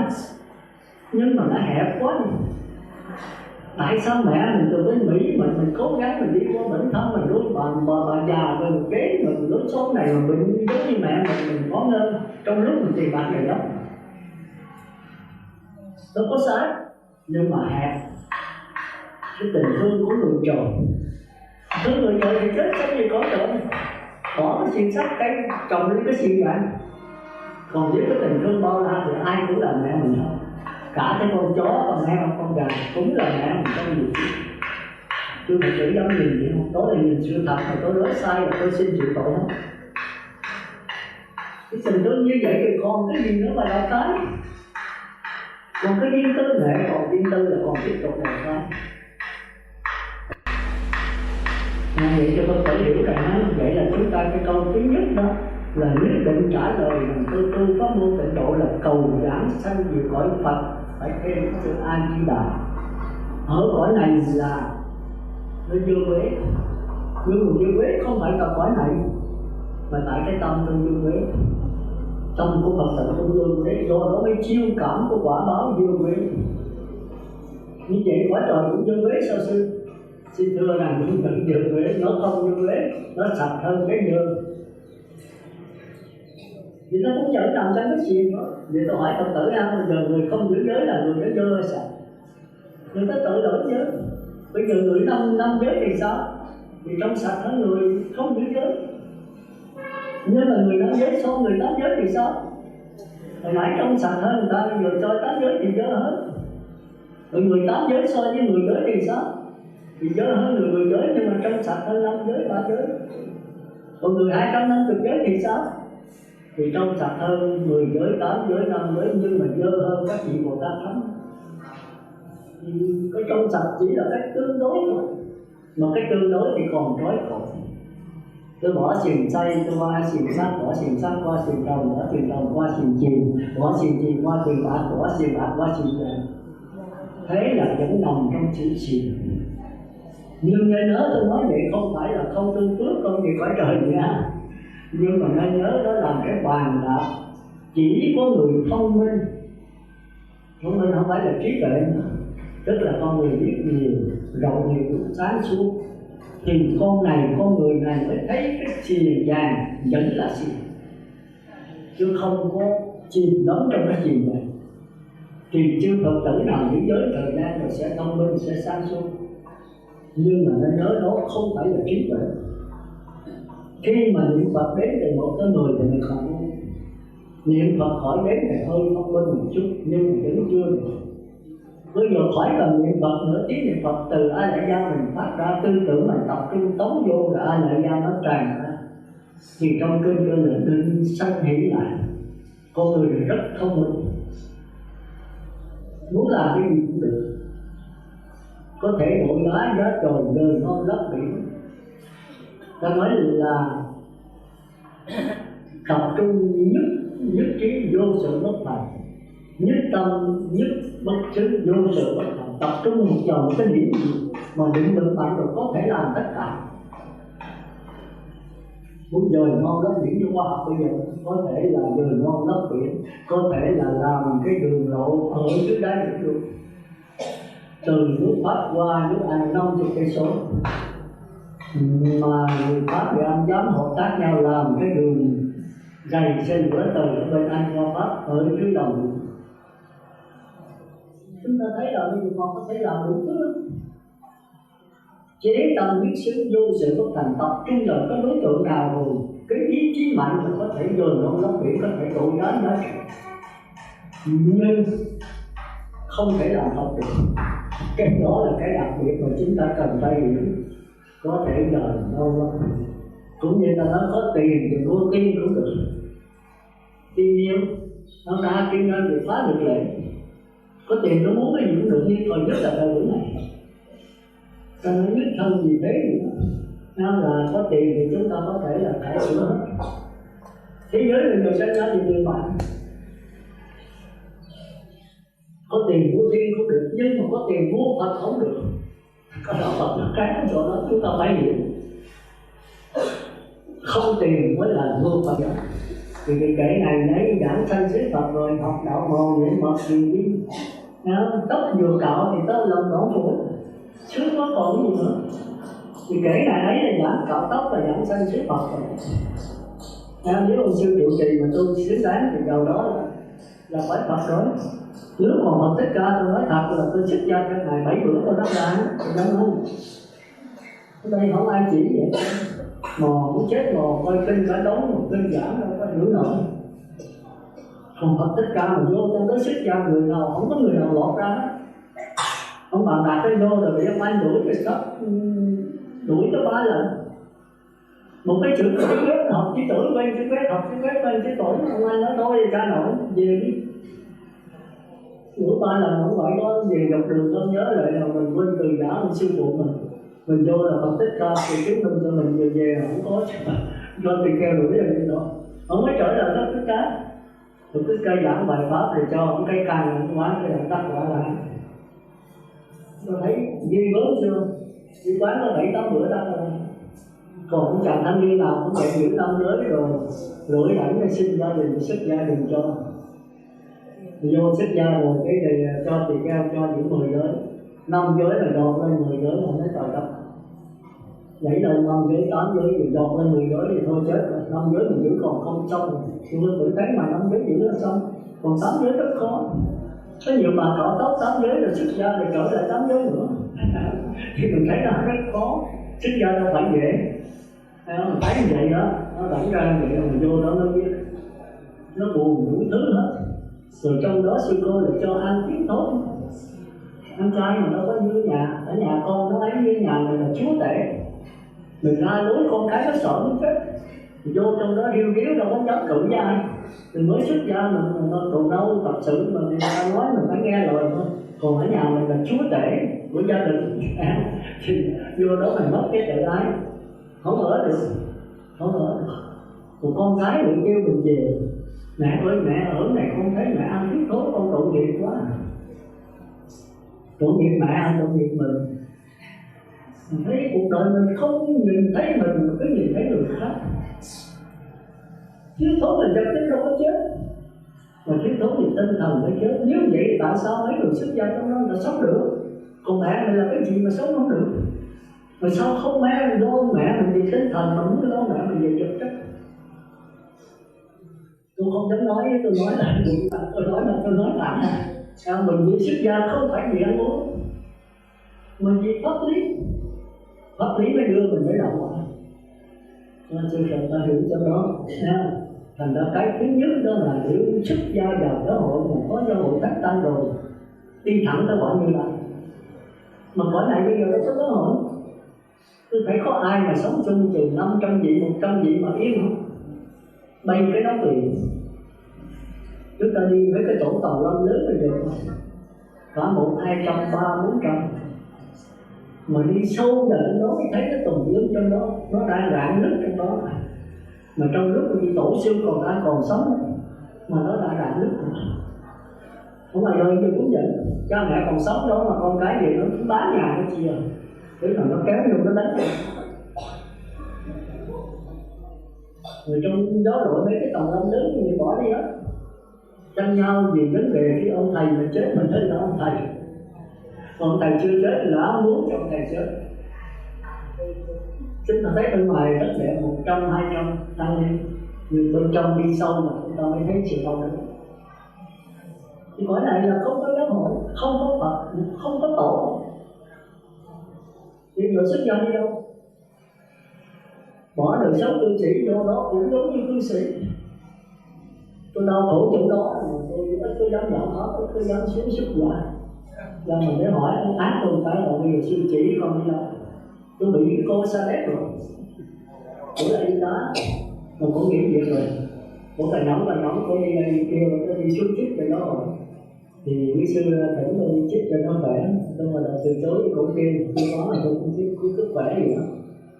Thì cô nói con nghe sư giảng về tịnh độ đi về kinh 66 hay quá, di thức giỏi đó, con xin đi cứ học về nữa. Sư chỉ có chừng 1 tháng, sư kiếm chỗ cho con ở nha. Tôi nói chào con đủ loại, tôi biết tôi dưới là quen cái Phật tử con kiếm chỗ ở chứ. Tại con người nam cho nó tỉnh xá được, người nữ nói người nữ ở được có xin đúng không? Tôi con thấy các nơi có ở, tôi nói tôi không biết tôi chỉ biết cái luật tôi cũng còn các nơi tôi không biết. Tỉnh xá là không có người nữ, xá tăng là không có người nữ, tôi lại tỉnh xá học trường của xin sư cô được. Tới đó thì con đi học. Chứ còn mà những mà gửi cho Phật tử thì tôi cũng ớn Phật tử là không biết sao. Ở đây có hiểu lòng nhau mỗi người tôi là không được, cái đó tôi tin đấy. Mà tôi học tri thức mà có ý chí không có thời giờ rảnh không? Rồi sao con không đi xuất gia? Xuất gia thì khỏe hơn, chứ giờ con nghe thôi 1, 2 tuần lễ con không có hiểu gì, nghe không phải khả năng. Con theo sư cô. Sao con không xuất gia thì con đánh ra nữa. Cậu nói con xuất gia gì mà không được sư chỉ con theo sư cô nào? Tôi nói chà, cái đó là tôi không biết, sao cô không đi tìm? Con đi tìm hết cái miền Nam rồi xin đi. Chùa nào, tỉnh xá nào con cũng có sư ghé ăn chuẩn. Mà con dám nói chuyện với sư một câu ha. Các chùa, các tỉnh xá thì xuất gia còn thua con ở ngoài đời. Mấy sư cô dạy làm thật sự rất nhiều. Không có tiền giờ ngồi thiền, không có tiền giờ nghỉ giới. Vô làm không quả không, cả mấy sư cô tiền theo lâu năm cũng làm không quả. Các chùa, các tỉnh xá người nữ mà leo lên trên lò các chùa, giác những cái vai rồi đi làm vợ rồi. Mà tôi thấy thật như vậy. Chính là như tôi đi đặng lên cho sư cô gì đó, bác ngã gì đó, tôi cũng vô tôi thấy tôi là sư cô. Sư cô nói bây giờ Phật tử là được tiền ít chưa, ở đây trong đi đâu quá giờ phải làm sao? Tôi nói tội lỗi cô phải chịu hết đó. Cô cứ tu, cô giữ giới đi. Rồi có ai hộ thì làm, không có thì đừng có đỡ thì nào đủ rồi làm.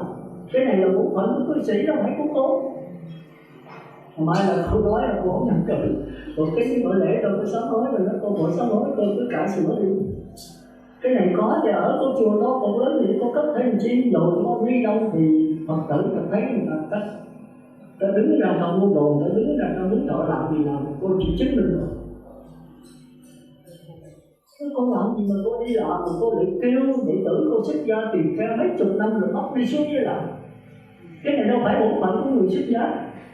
Có ở có thuộc, có nhà giảng thì giảng, không có thì thôi giảng mà trời, không có nữa thì thôi. Phật tử muốn nghe pháp thì nó phải tạo cái giảng đường của nó chứ. Phật tử muốn cho lễ Phật thì nó phải tạo cái tịnh pháp của nó chứ. Nhưng mà tạo ra giàu sang cũng được à, tạo phải đúng được á. Tôi cái chỗ đó tôi có như các cái con đường ở tôi cần nó tịnh xá tôi rất xa quá. Mà đúng là so với các nơi thì nó ẹt vô cùng, nhưng mà so với được thì nó sáng. Phật tử nó chờ đến chùa ta có còn 10 lần thì đi sang cái này, còn nó đừng có đến chùa thì nó tịnh xá mà nói thêm giới luật đó. Tôi chỉ lấy giới luật làm thầy thôi, ai hộ tôi, ai giúp cho tôi đắp biết này, ai làm cho tôi xa đọa, chỉ có giới luật thôi. Ông thầy đây, đệ tử đây, địa ngục là đây. Mà nếu bỏ giới này thì tôi chết thôi. Đừng có đem tịnh xá khác, đừng có đem chùa khác. Mà cô coi với luật thì cô đem cái đó nói với tôi, nếu đúng như luật tôi xin thưa là tôi đem không. Chúng ta phải hiểu số đó, mình đi tu là mục đích để cái gì? Để thành Phật. Chứ phải đi tu là để đạo trời đó. Không phải là xuống 4 đường ác đó, chỉ đi tu một chứ. Một phen xuất gia rồi thì phải nghĩ tới cái đầu bạn, đến trên đầu cái chân lý, cái niết bàn trên đầu. Còn ngoài ra là gạt hết. Nên là cuộc đời bây giờ nó đau khổ. Đau khổ là bởi vì không có người chân tu. Lo cái chùa to cũng lớn rồi, mà trong đó coi có đi một cô, hai cô, hoặc là một sư, hai sư, một thầy, hai thầy. Rồi cái chùa mình thấy là ớn luôn, rất là cả tỷ không. Mà chùa cất là để cho tăng ni ở. Mà có không có tăng ni thì có để làm cái gì? Để nó meo móc hết, tội lỗi. Rồi trong lúc con người mà ngài đã tánh này ta rất nghèo, thì chúng ta không có đi vào trong số nghèo, không có đi bán, chúng ta lủi vào luôn những cái số kẹt, những cái nơi xa sông này kia, chúng ta mới thấy cái nghèo của người ta. Tôi có đi diễn đạo, tôi thấy là tôi đi bán, tôi luôn những cái xóm nghèo ở trong dân, trong mấy cái xóm dân bị số trời tôi họ nghèo, cái nhà ở lớn lên cái có con chút mà lọc lá mà nó đổ. Họ thấy mình không mừng vô cùng, mà cái con luôn cái bánh dừa đi cúng rồi. Tôi lên nhận cái bánh dừa tôi khóc, nước mắt lưng tròng. Có đi vậy mà mới về mình không dám sợ. Mình sung sướng quá, tịnh xá là cả mình cả mẫu. Mà 5-6 ông sư ở nào cấp nào ngàn ngang dạy dọc là đủ thứ kính đó non ra rồi muốn cấp thêm tu tường của lòng cho sang trọng. Thì tôi thì thật sự không có làm, nhưng mà Phật tử năn nỉ hoài. Tôi nói là nếu mà cho làm cái là đụng chuyện tùm lum hết, thì Phật tử hứa tôi làm đơn giản thôi. Thì tôi tin cái lời hứa, tôi làm sao kiếm số nữa, tôi đi bán mà tôi bệnh tôi chăm cốc hoài đâu ra một cái nữa. Nó bỏ lời hứa nó làm, nó để xi măng nó tốn kém tùm lum hết trơn. Tôi nói heo hứa với tôi là như vậy. Nói siêu đi coi mấy cái chùa tịnh xá khác ta gấp 10 lần cái này nữa. Tôi nói nếu nãy con nói con đó là con không chứng minh cho cô làm. Tôi nói với luật với cô là cô đồng ý rồi là không có đổ hồ thí rồi thì nên chỉ trải con đường sẽ chế đố được rồi. Còn hai bên thì gặp thôi đừng có làm cái con lương tốn mấy chục bao xi măng nữa. Hứa đại hoàng là cũng không có tôi làm cái càng thôi. Có Phật tử còn nói sướng, đừng có bạch sư làm lại đi rồi sám hối. Bạch ông không cho đâu, không cho rồi mình làm 2 tội, còn làm lại có 1 tội thôi. Rồi cái việc không mới không quên cho rồi. Tôi nói nghe là tôi chịu đó, tử giờ không quên đâu. Nó Phật tử phải cố gắng muốn giúp ông sư rồi mình giúp sao, mình thương ổng đừng có hại ổng. Mình thương ổng làm sao cho ổng đắc quả. Còn đắc quả là mình cản là gì nó vẫn không. Mình cản là giới. Có giới thì tao cũng mới định được. Thì giới là cái gì? Ăn, mặc, thờ có 3 cái thôi. bỏ ba cái đó ra rồi mình tu chết nữa, giống như ngoài đời thôi. Ăn gì làm đồ thì ngon, ăn bữa nào cũng giống như đám dỗ này. 2-3 món canh, 5-6 món đồ ăn mà trong lúc có ngoài ta đói muốn chết. Ăn đồ no không no rồi không phẹt cả nhãn 5 ngủ tối. Thì cuối cùng không được cái gì? Được cái tội. Tụi mình tu sức cho mình đợi lắm cái tội thì chết rồi, nó ăn mặc nó đừng có cái tội gì. Chọn ăn vừa đủ. Thành ra trong kinh Đức Phật dạy là tam trường bất túc, 3 cái thường hơi thiếu thốn. Đó là một là ăn, 2 là mặc, 3 là chỗ ở. Là phải nói tứ y pháp với người tu sức do cái ăn được sinh mà thôi. Nhưng mà hội thuyết pháp được ăn tại chỗ. Ăn được sinh rồi là đi xin bát rồi về còn tự biết người ta hội thế. Hồi xưa tôi về xuất gia đầu tiên ở tại Trà Vinh 1566 thì rất là đẹp. Rồi đó còn tổ giác chánh là những giới đất kìa, không có nhà bếp. Mỗi Phật tử mà xếp bát xếp lên gòn lên nhà nấu thì trong tỉnh xá là có 4-5 vị thôi. Xếp lên gòn lên vô xếp là xếp gòn lên về. Biết là cũng hộ đẹp vô cùng. 70-80 Phật tử để 70-80 cái gòn lên. Không có nấu ở trong tỉnh xá. Bên chùa Viên hồi xưa cũng vậy, bây giờ không biết sao. Nhưng mà chùa không lửa khói, các sư không bao giờ ứng cứu cho Phật tử. Ứng tức là ưng chịu để mà nấu nướng cho Phật tử. Bây giờ các chùa nấu nướng cho Phật tử. Phật tử thì phải cúng dường các sư. Bây giờ các sư cô cúng dường lại Phật tử. Đời bây giờ nó đảo ngược lại. Chết, giết chết người luôn. Hồi xưa thì Phật tử lo tỉnh xá, Việt Nam thì lo bên ngoài, tín nữ thì lo bên trong. Bây giờ các sư cô, các sư lãnh hết. Phật tử chổng đồ không biết là chuyện nào. Nó đi ngược cái chân thành, nó chết người tu là chỉ lo giáo pháp thôi. Sao chỉ lo giáo lý, vì sinh ăn, thuyết pháp dạy cho Phật tử tu cho đắc quả. Muốn dạy Phật tử thì giáo pháp mình phải làm, và mình phải có sống, mình phải đắc quả. Người ta tính các nhà sư tính cho cô là tính cái gì? Không phải nói nét như tôi mà đáng tính không? Phải có cái đời sống phạm hạnh. Tôi nói rồi tôi phải thực hành. Mà Phật tử nhìn vào cái đời sống của tôi thì mới là kính mới, mà kính mới là Phật tử mới chịu tu. Thì thầy trò cùng có nhất bạn cùng đắc. Còn rồi nói nét cho nhiều mà rồi tôi về tôi về phở tiền bạc này nhất là tổng xá tôi sang trọng. Tôi nói một đàn tôi làm một ngã. Cái như trai dạy con mày đừng có hút thuốc nha, mà tao hút thì được. Tao lớn rồi, tao già tao hút được, mày còn nhỏ mày đừng có hút. Chết rồi thằng con nói là làm sao nó nghe. Mày đừng uống rượu nha, nhưng mà tao lấy tao uống được. Thì nếu tôi dạy Phật tử thì những giữ giới đây lấy Phật tử đáng ăn chay trường nha, nhưng mà tôi ăn mặn thì chết rồi, dạy làm sao được. Tôi nói Phật tử ăn chay trường thì tôi phải chay ngọt. Tôi nói Phật tử đừng có giữ giới, đừng tham tiền bạc thì tôi phải không có các bạn nào hết. Thì tôi khỏi nói Phật tử thấy đời sống tôi cũng đã kính thì theo thì thầy trò gì nghĩ đến các bạn hết. Còn nếu không thì thầy trò xuống địa ngục hết. Ông nói cái miệng ông trong cuộc sống của tôi mình chết. Cái đạo hư được từ chỗ đó. Thì mà chúng ta thấy đạo Phật còn do tăng ni còn. Phật tử không ăn thua.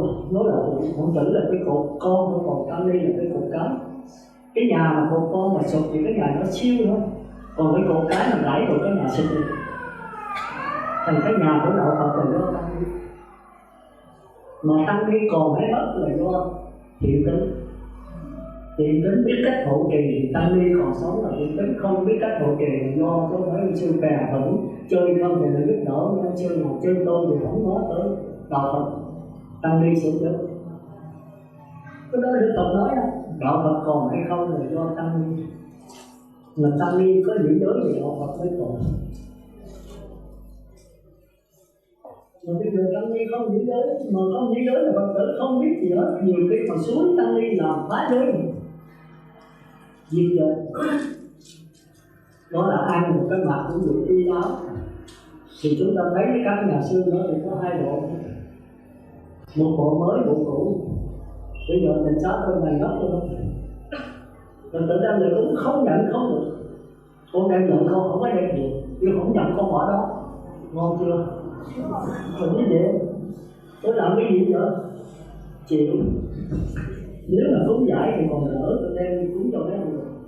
mỗi năm tôi phải cho mấy cái đoạn còn ý thì bích sư mặt khác, cái năng lượng mặt khác, có mặt ngắn ngủn à, cái áo cũng vậy, cái đi chung nữa mặt con khúc rồi, còn quý sư là hai thứ, ổng đâu có thước thứ hai nữa, đem lại ổng không có mặt, còn cắt rồi hết rồi. Bây giờ một tủ tôi không biết tính. Quý sư thì thường mặc giải theo sư chuẩn, bây giờ cũng ta theo không? Thời dân minh mà sư cũng dân minh theo, rồi là sư dân trương luôn. Tưởng đấy là tôi làm sao đáp quả được. Mà anh nói mở bệnh là tôi tự tử đó, tôi có cái kiểu đó thì họ không còn con sư nào hết. Tối ngày ăn đồ ngon, rồi mặc thì 3, 4, 5, 6, 7 bộ đồ KT không. Còn chỗ ở thì cái tôi cất lầu này kia, cái nhân nghĩ tôi cất lầu quá. Tôi sư ở trong đó hoàn kính không có bệnh. Cất tường, cất lầu kia mà cái sư trưởng thì ở cất lá một cửa. Chúng ta thấy giờ bỏ được hết trơn, đúng là người tu là ở cái cội cây, chỉ có thân mưa là ở trong cốc lá một cửa đơn giản thôi. Thì thanh bận đơn giản là phải người tu. Thì thôi giờ chúng ta trở lại, thì câu này Phật tử nhớ nói cho rõ ha, nghĩa là mục đích tu tịnh độ là con không cầu mong giàu sang quan quyền vua chúa của cõi trần, con không cầu mong kiến số, mà con chỉ mong cầu giảng sanh về cõi cực lạc của Phật A Di Đà. Nhớ ha, cõi cực lạc, tịnh độ cực lạc của Phật A Di Đà. Mà cái cầu mong của con là cầu mong quyết định đấy, tức là bây giờ đem giàu sang quan quyền vua chúa vua chứ tổng thống định đổi với cái phát nguyện giảng sanh nhất định không đổi.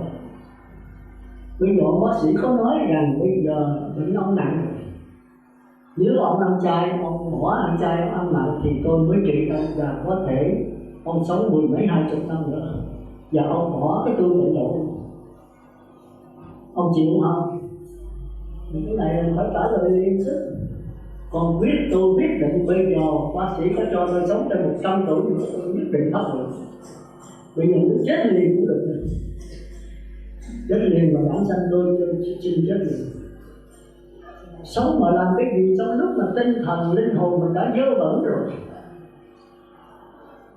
thì thà chết sớm hơn, chết mà trong sạch, chết mà giảm sanh, tôi chết lập tức đây rồi giảm sanh, tôi xin chết liền, tôi nói thật. Còn cho tôi sống thêm 1000 tuổi, sống khỏe khoắn, giàu sang đầy đủ tiện nghi hết, mà không giảm sanh thì tôi sống để làm cái gì? Tôi không sống đâu. Chứ Phật tử phải nắm chắc chắn cái vấn đề giảm sanh của mình. Trên đời này không đổi cái gì nữa là phát nguyện giảm sanh hết. Còn cái gì quý hơn giải thoát làm Phật thì giảm sanh là làm Phật. Bây giờ đổi cái gì cũng không đổi. Thành ra cái câu này là câu quyết định cho cái lang thang vô lượng kiếp của mình phải dám quyết định. Bây giờ ai lợi sắc đố hỏi cái gì, bây giờ tam thiên đại thiên thế giới là lương ly pha lê cũng nhất định không. Thái tử thì là ta đã bỏ nguyên lưu, bỏ hết cả giang sang lắm đất rồi để đổi lấy cái đạo cái quả Phật thì giảng sanh là quả Phật. Còn nói cái gì nữa, không làm thành, không làm trời, không làm gì hết mà làm Phật. Tôi nhớ ha. Còn câu số 2 vậy thì khỏi Phật ở đâu? Cái câu này cũng đáp đối. Ông nói giảng sanh về cõi Phật, nhất định về đó, phát nguyện về đó, nhưng mà đó ở đâu? Thì cái câu này nhiều người có tịch độ bị biết. Nếu nói ở phương Tây, phương Tây là hướng nào không mặt trời lặn thì sao? Kẹt. Phương Tây là hướng mặt trời lặn, nếu là phương Tây mà không dám quyết định là hướng mặt trời lặn. Nếu mặt trời lặn thì bây giờ có phải đi cầu thì Việt Nam ở mặt trời mọc thì Mỹ ở mặt trời lặn, mà Việt Nam ở mặt trời lặn thì Mỹ ở mặt trời mọc. Bây giờ hai người chết, một người ở Mỹ, một người ở Việt Nam, cùng chết một người 1 giờ thì người nào giảm sanh? Nếu người Việt Nam mà ở mặt trời lặn thì bên Mỹ nó cùng nhau mặt trời mọc, thì người Việt Nam giảm sanh thì người chết ở Mỹ không giảm sanh. Còn nếu Mỹ giảm sanh thì Việt Nam không giảm sanh. Chúng ta thấy câu hỏi là rắc rối đấy. Thành đạo pháp môn tịnh độ nó khó hiểu, nhưng mà nếu mình hiểu sâu là câu này dễ ở. Thì chính người hỏi câu này là không hiểu gì về đạo Phật hết. Thì giống như tôi hồi nói rằng thế giới cực lạc là thế giới không có phương hướng, nó không có không gian. Còn cái nước với độ chúng ta có không gian, có thời gian tương ưng với nhau. Nhưng mà tại sao không phát nguyện được hướng Tây? Là để cho mình được nhất niệm. Chứ hướng Tây không có tịnh độ Phật A Di Đà. Vì tịnh độ Phật A Di Đà hướng nào cũng có hết. Nó không có không gian thì nó không có phương hướng. Thì tới tôi giảng cho rằng cái này ha, để chưa Phật tử trả lời cho nó rõ. Nhưng mà sở dĩ mình phát nguyện về hướng Tây đó là để cho được nhất niệm, chế tâm nhất xứ thì vô sự bất thành, tập trung cái tâm chỗ thì cái gì cũng kết quả hết. Mà kết quả đây đó là cảm với cái từ bi, cái vô nguyện của Phật A Di Đà. Chỉ có nhất niệm A Di Đà mới tiếp dẫn thôi. Thành ra tự lượng mình không thể về khỏi Phật được. Nhưng mà nhờ A Di Đà tiếp dẫn, mà muốn nhờ và tiếp dẫn mình phải nhất niệm. Mà nhất niệm thì phải chế tâm nhất xứ là tập trung vô một điểm nào để cho được nhất niệm, để cho được tha thiết, để cho được cảm về A Di Đà sớm. Vậy tôi tập trung về hướng Đông được không? Được. Tôi tập trung hướng Bắc được không? Được. Cũng như niệm Phật, niệm A Di Đà, người ta hỏi niệm 4 chữ giảm sanh không? Còn có người niệm 6 chữ giảm sanh không? Tôi nói nhất niệm thì giảm sanh. Bây giờ tôi không niệm A Di Đà, tôi không niệm 6 chữ 4 chữ thì tôi niệm nước tương xì dữ. Mà tôi nhất niệm giảm sanh không? Tôi nhất niệm tôi phát nguyện giảm sanh không? Giảm sanh. Còn bây giờ tôi niệm A Di Đà, niệm Phật Nam Mô Bổn Sư, Nam Mô A Di Đà Phật 6 chữ 4 chữ, mà tôi tập niệm, tôi phát nguyện giảm sanh không? Không. Như vậy giảm sanh là do nhất niệm và phát nguyện, chứ đâu phải do câu A Di Đà. Nếu tôi niệm Di Đà mà tôi tập niệm mà tôi phát nguyện đâu có giảm sanh. Rồi tôi niệm nước tương xỉu mà tôi nhất niệm, tôi phát nguyện thì vẫn giảm sanh. Cái đó là cái câu để chúng ta tập trung vô đó, để cho nó được nhất niệm rồi chúng ta phát nguyện A Di Đà nó tiếp dẫn. Thì cái câu A Di Đà không quan trọng. Cũng như chúng ta thấy người Việt mình đã niệm A Di Đà Phật, người Tàu thì A Di Phò Phúc, người Ấn Độ thì A Di Đà. Thì cái nào đúng? Không cái nào đúng hết. Cái nào nhất niệm là cái đó đúng. Như vậy đâu có cần gì niệm Phật, nhưng mà tại sao mình phải niệm A Di Đà? Tôi tự phải nắm những cái đó. Tôi đi về những nước tương chịu rồi không giảm sanh nói tại xung quanh. Tôi không phải nói vậy. Cái gì mà chúng ta dễ nhất niệm là do cái thói quen. Trong đạo Phật kêu là tập đế. Cái thói quen nó làm cho mình dễ nhất niệm.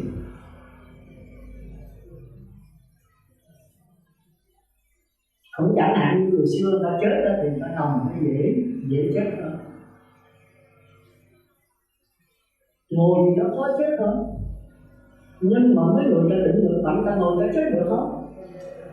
Được nhất thường.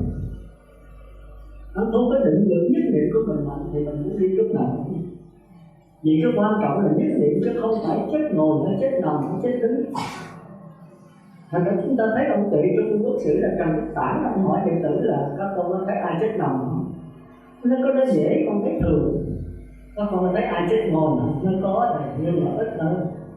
Con thấy ai chết đứng không? Và thầy có nhưng ít hơn. Con hỏi các con có thấy ai chết chổng mông không? Nói cái này con chưa từng thấy à. Chổng mông là chồng trước á, cái đầu rộng xuống đất cái chân lên trội. Ông nói ta chết là chổng mông cho các con coi. Thì ổng chổng cái đầu xuống đất chân lên trời cũng đi chết. Chúng ta thấy nếu mình nhất định mà chết cái nào không chết chứ. Nhưng Phật tử giáo Phật chết ổng không? Chổng không chết được không? Mình đâu có dạy ngu si, mình đâu có định lực bằng ổng. Mình nói thôi giờ ổng chổng không chết, mình cũng chổng không chết. Cái đó là cái ngu. Mình cái định lực tu bằng ổng chưa. Nhưng mà người tầm thường với mình thì chết nằm dễ chết nhất. Còn ngồi cũng khó. Nhưng nếu định lực mình mạnh mà có thể nổi. Thành ra niệm Phật giả sanh cái mà về một hướng Tây, hướng Đông, hướng Bắc không thành vấn đề.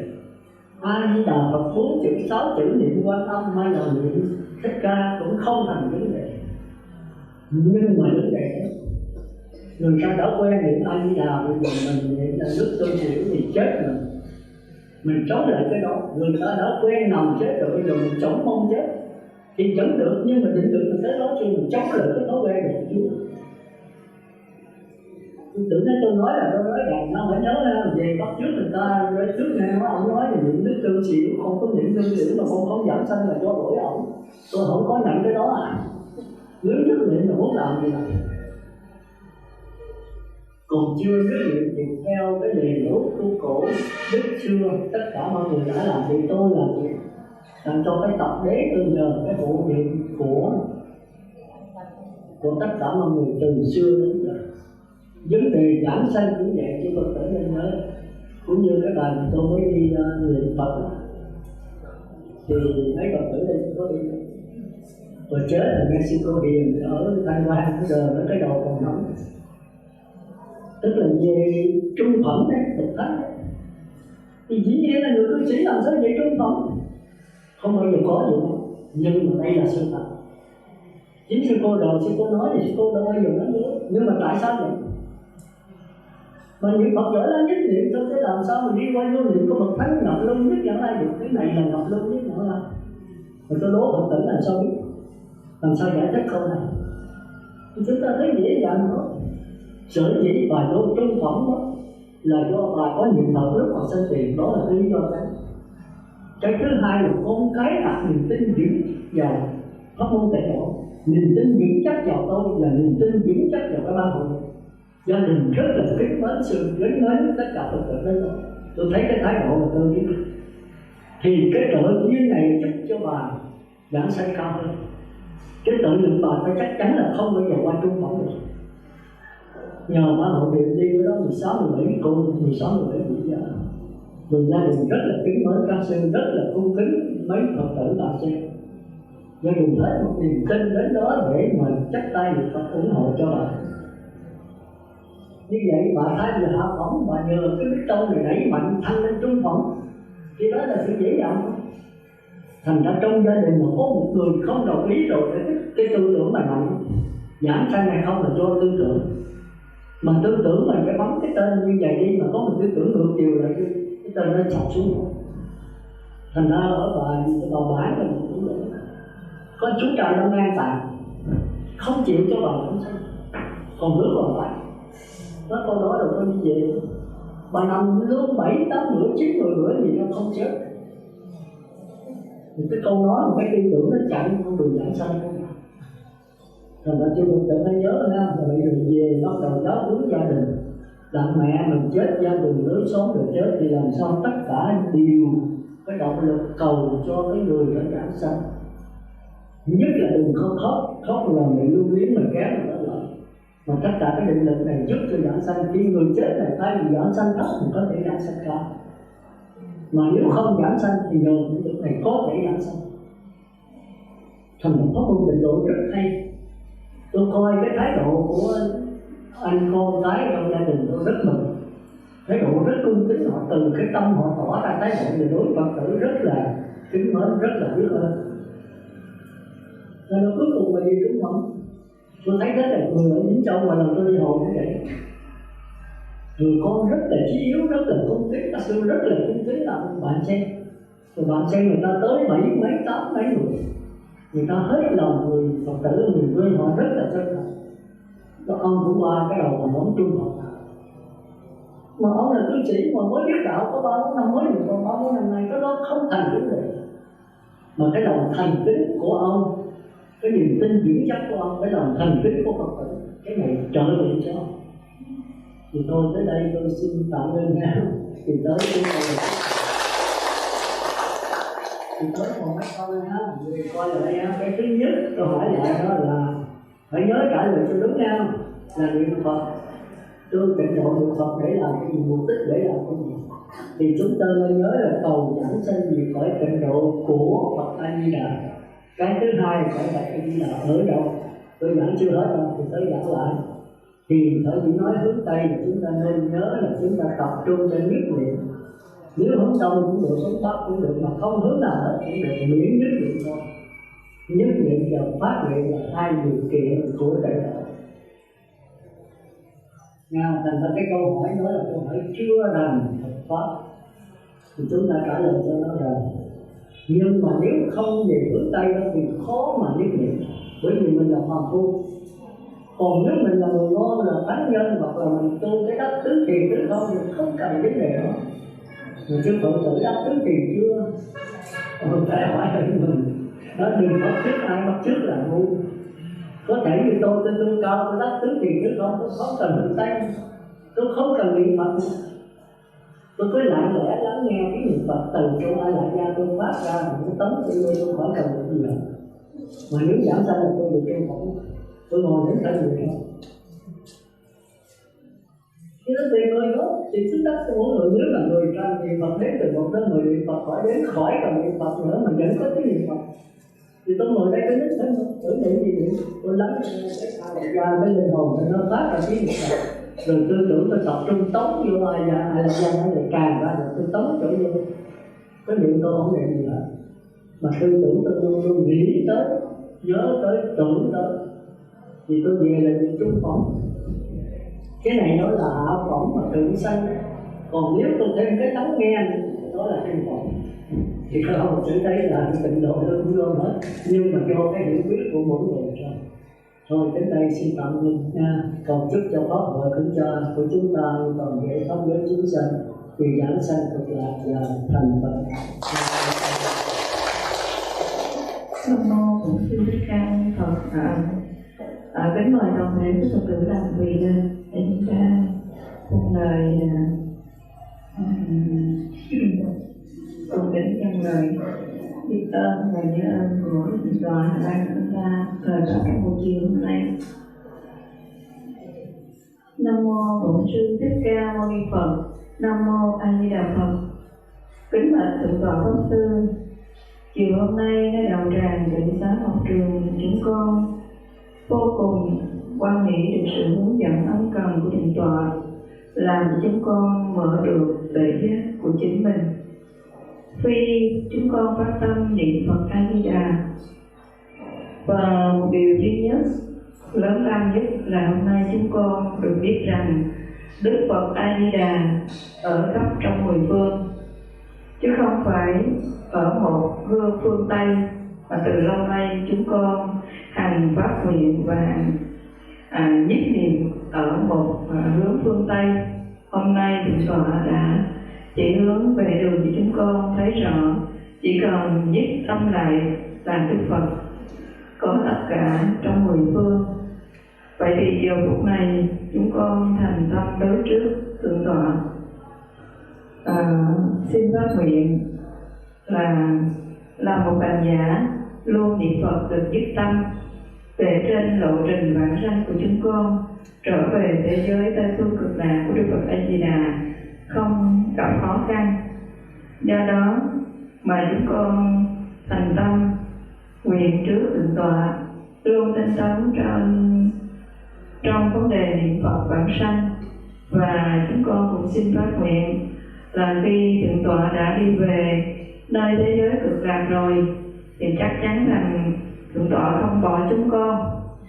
Chúng con luôn luôn nương theo gót chân của Thượng tọa để chúng con cũng trở về bên gối cha lành Đức Phật A Di Đà. Bên cạnh đó chúng con cũng gặp được Thượng tọa tế độ luôn luôn nhiếp thọ cho chúng con, chỉ dành chúng con được nhất niệm trong vấn đề vãng sanh Tây phương cực lạc.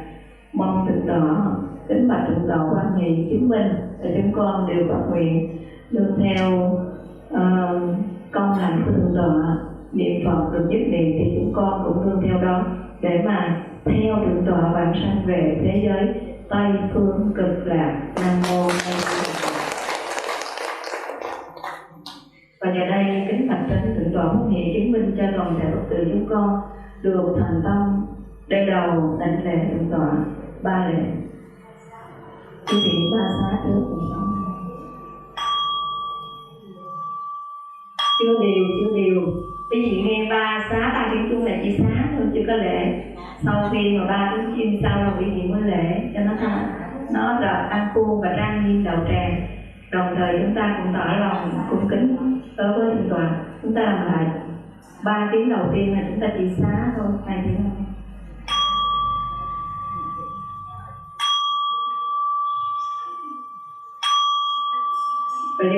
quý vị lắng nghe tiếng Chúa để đảnh lễ thượng tọa lại xuống.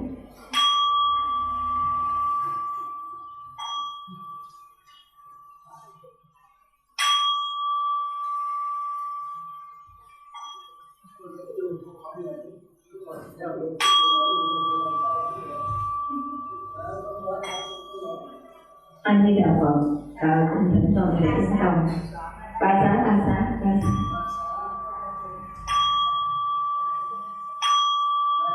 Và điều này cũng thỉnh và chúng con cũng để đầu viện thỉnh thượng tọa Ban Hỷ vào khách đường để dùng nước giải lao. Nam mô Bổn Sư Thích Ca Mâu Ni Phật. Nam mô A Di Đà Phật.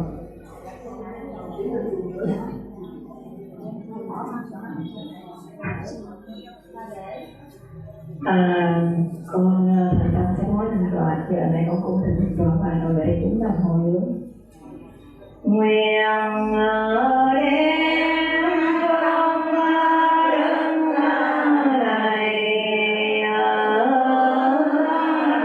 về thăm tất cả